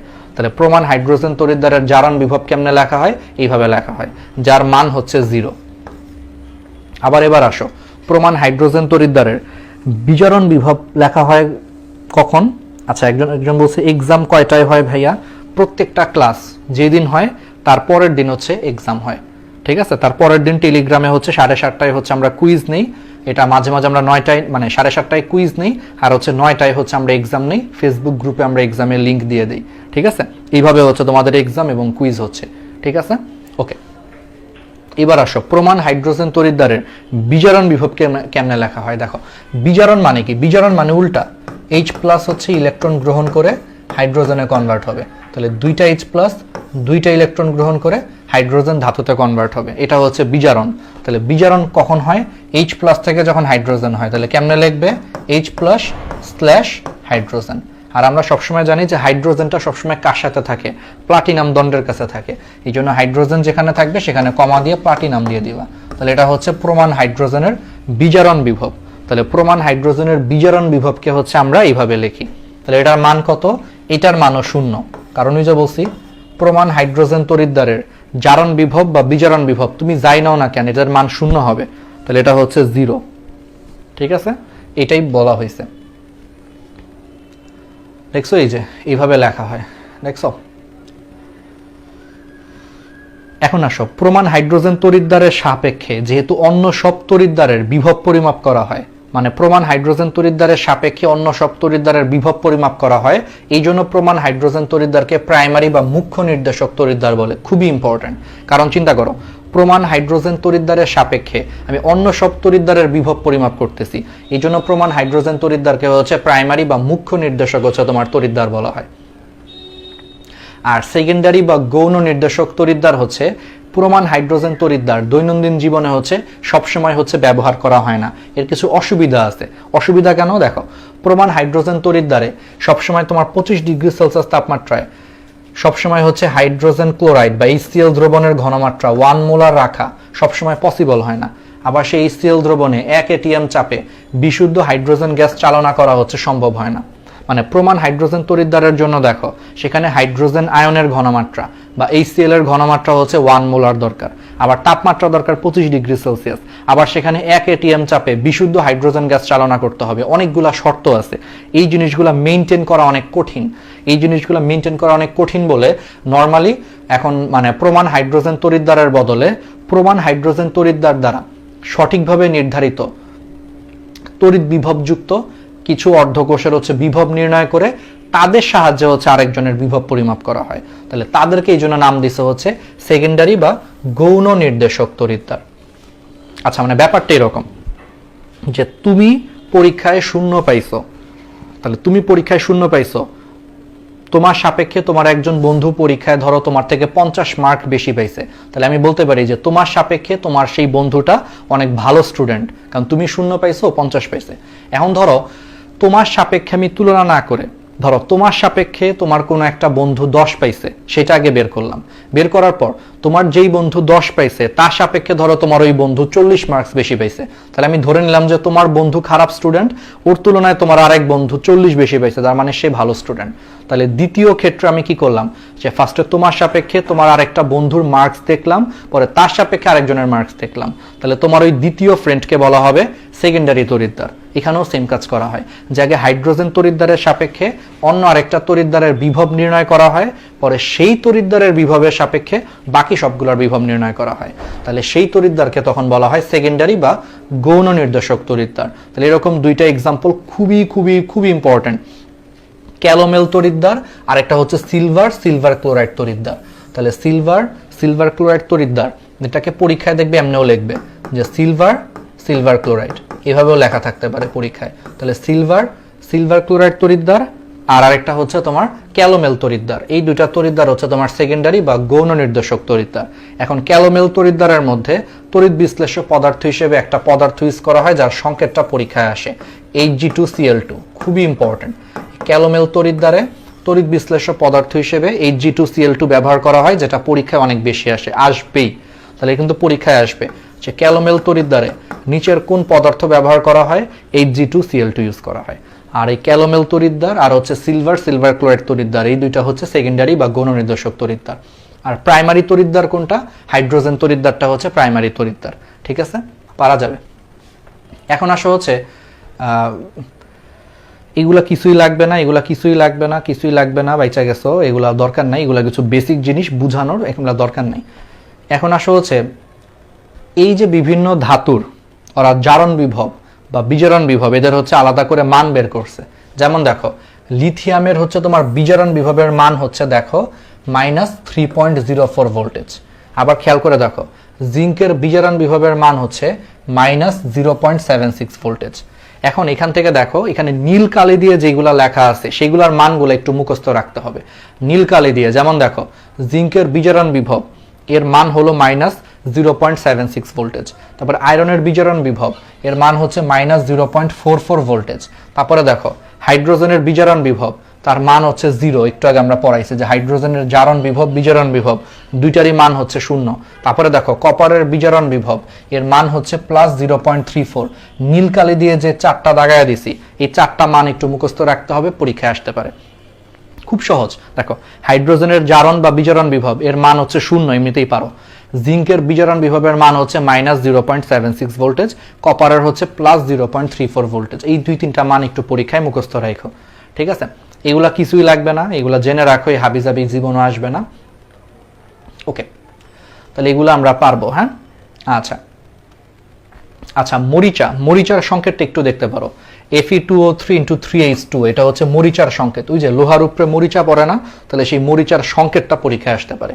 তাহলে ফেরিক অক্সাইড × 3 অণু পানি, অর্থাৎ Fe2O3 × 3H2O, এটা হচ্ছে মরিচার সংকেত। বা এটাকে এইভাবেও লেখা যায়, দেখো FeOH3, ঠিক আছে, সামনে একটা 2 দেওয়া যায়, এভাবেও মরিচা লেখা হয়। দেখো Fe2, দেখো O3, ঠিক আছে, এইভাবে লেখা যায় আর কি চাইলে, বুঝছো? তাহলে মরিচার সংকেতকে দুইভাবে লেখা যায়, Fe2O3 × 3H2O, অথবা তোমার এইভাবে লেখা যায় 2FeOH3। এটা হচ্ছে মরিচার সংকেত, একটু পরীক্ষা আসতে পারে। আচ্ছা,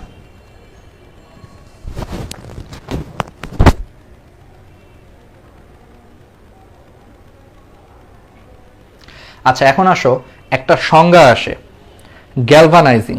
গ্যালভানাইজিং জিনিসটা কি?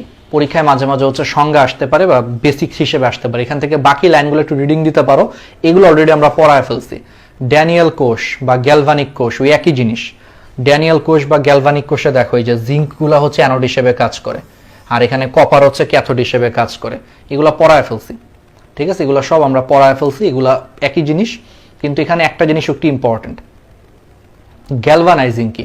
গ্যালভানাইজিং হচ্ছে, আচ্ছা বলো তো, একটা লোহার উপর কেন মরিচা পড়ে? তোমরা কি জানো?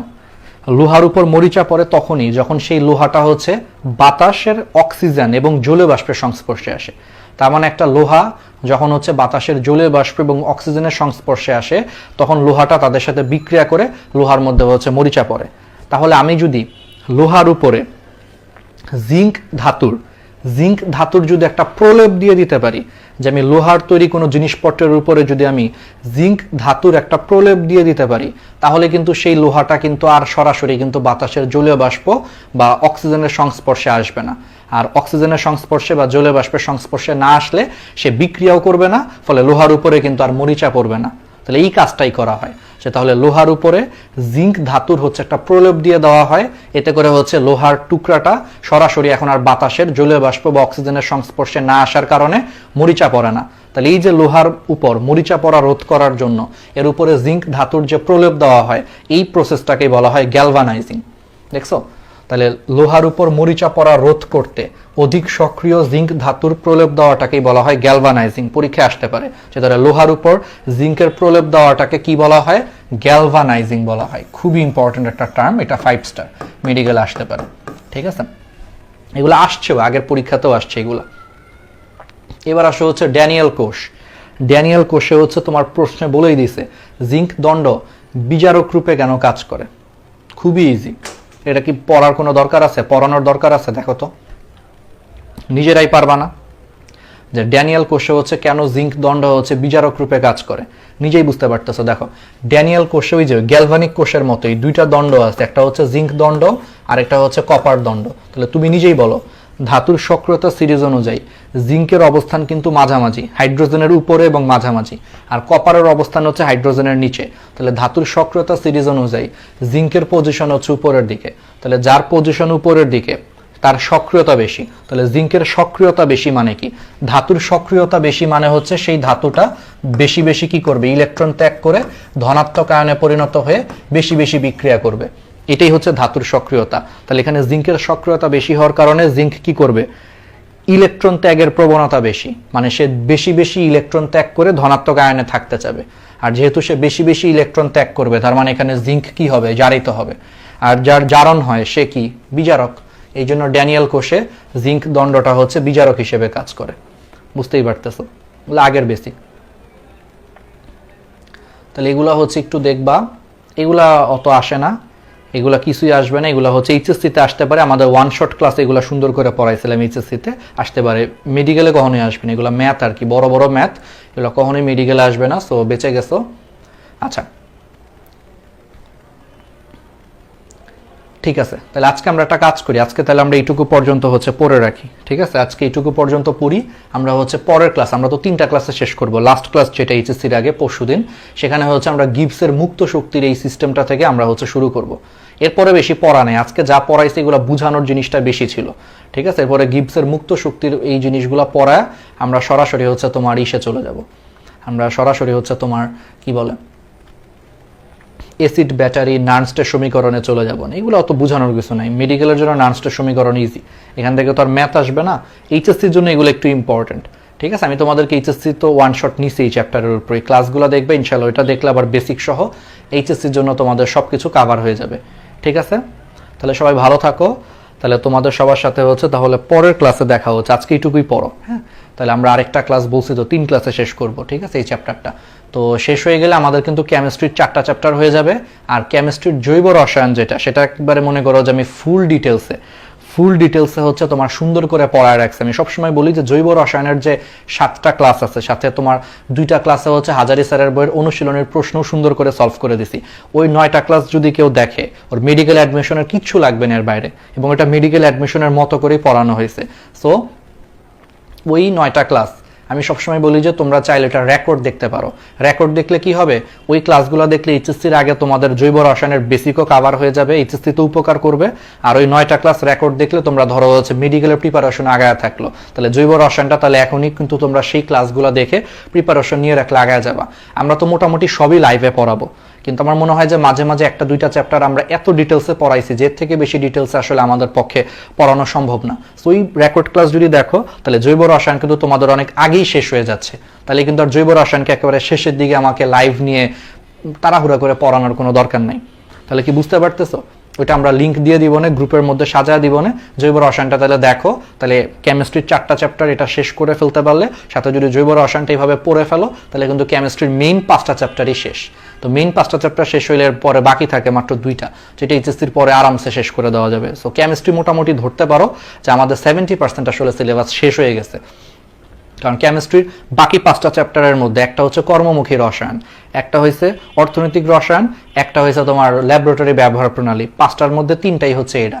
আর বাকি দুইটার মধ্যে একটা মনে হয় তোমার দুইটা হচ্ছে একটু বড় বড়, ঠিক আছে, ওই দুইটা একটু পড়াইলে বাকি তিনটা হচ্ছে আমরা দ্রুত দিলে কেমিস্ট্রি শেষ হয়ে যাবে, কেমিস্ট্রি নিয়ে চিন্তা নাই, তাহলে বায়োলজি আর ফিজিক্সের উপর আমরা মনোযোগ দিতে পারবো বেশি বেশি, ঠিক আছে। আর আগে হচ্ছে শর্টের বাইরেরগুলো আগে পড়াবো, তাহলে আমার মনে হয় বেশি বেটার হবে, ঠিক আছে। বাট কেমিস্ট্রির ক্ষেত্রে উল্টা, কেমিস্ট্রিতে আমরা শর্টেরগুলো আগে পড়াবো, কারণ কেমিস্ট্রি শর্টের চ্যাপ্টারগুলো বেশি ইম্পর্টেন্টও, ঠিক আছে। শর্টের বাইরে এখন ল্যাবরেটরির ব্যবহার প্রণালী, নিশ্চয়ই আমি পর্যাবৃত্ত ধর্ম এবং রাসায়নিক বন্ধন আছে, ওটা তো মনে হয় পড়াইছি, তাই না? আচ্ছা, দেখতে হবে, ওইটা বাদ দিয়ে নিশ্চয়ই আমি আগে ফার্স্টে ল্যাবরেটরি ব্যবহার প্রণালী কেমিস্ট্রিতে পড়াবো না, তাই না? ব্যাপারগুলো এরকম, ঠিক আছে। তাহলে ভালো থাকো সবাই, ইনশাল্লাহ তাহলে পরের ক্লাসে হচ্ছে দেখা হবে। আল্লাহ হাফেজ, আসসালামু আলাইকুম।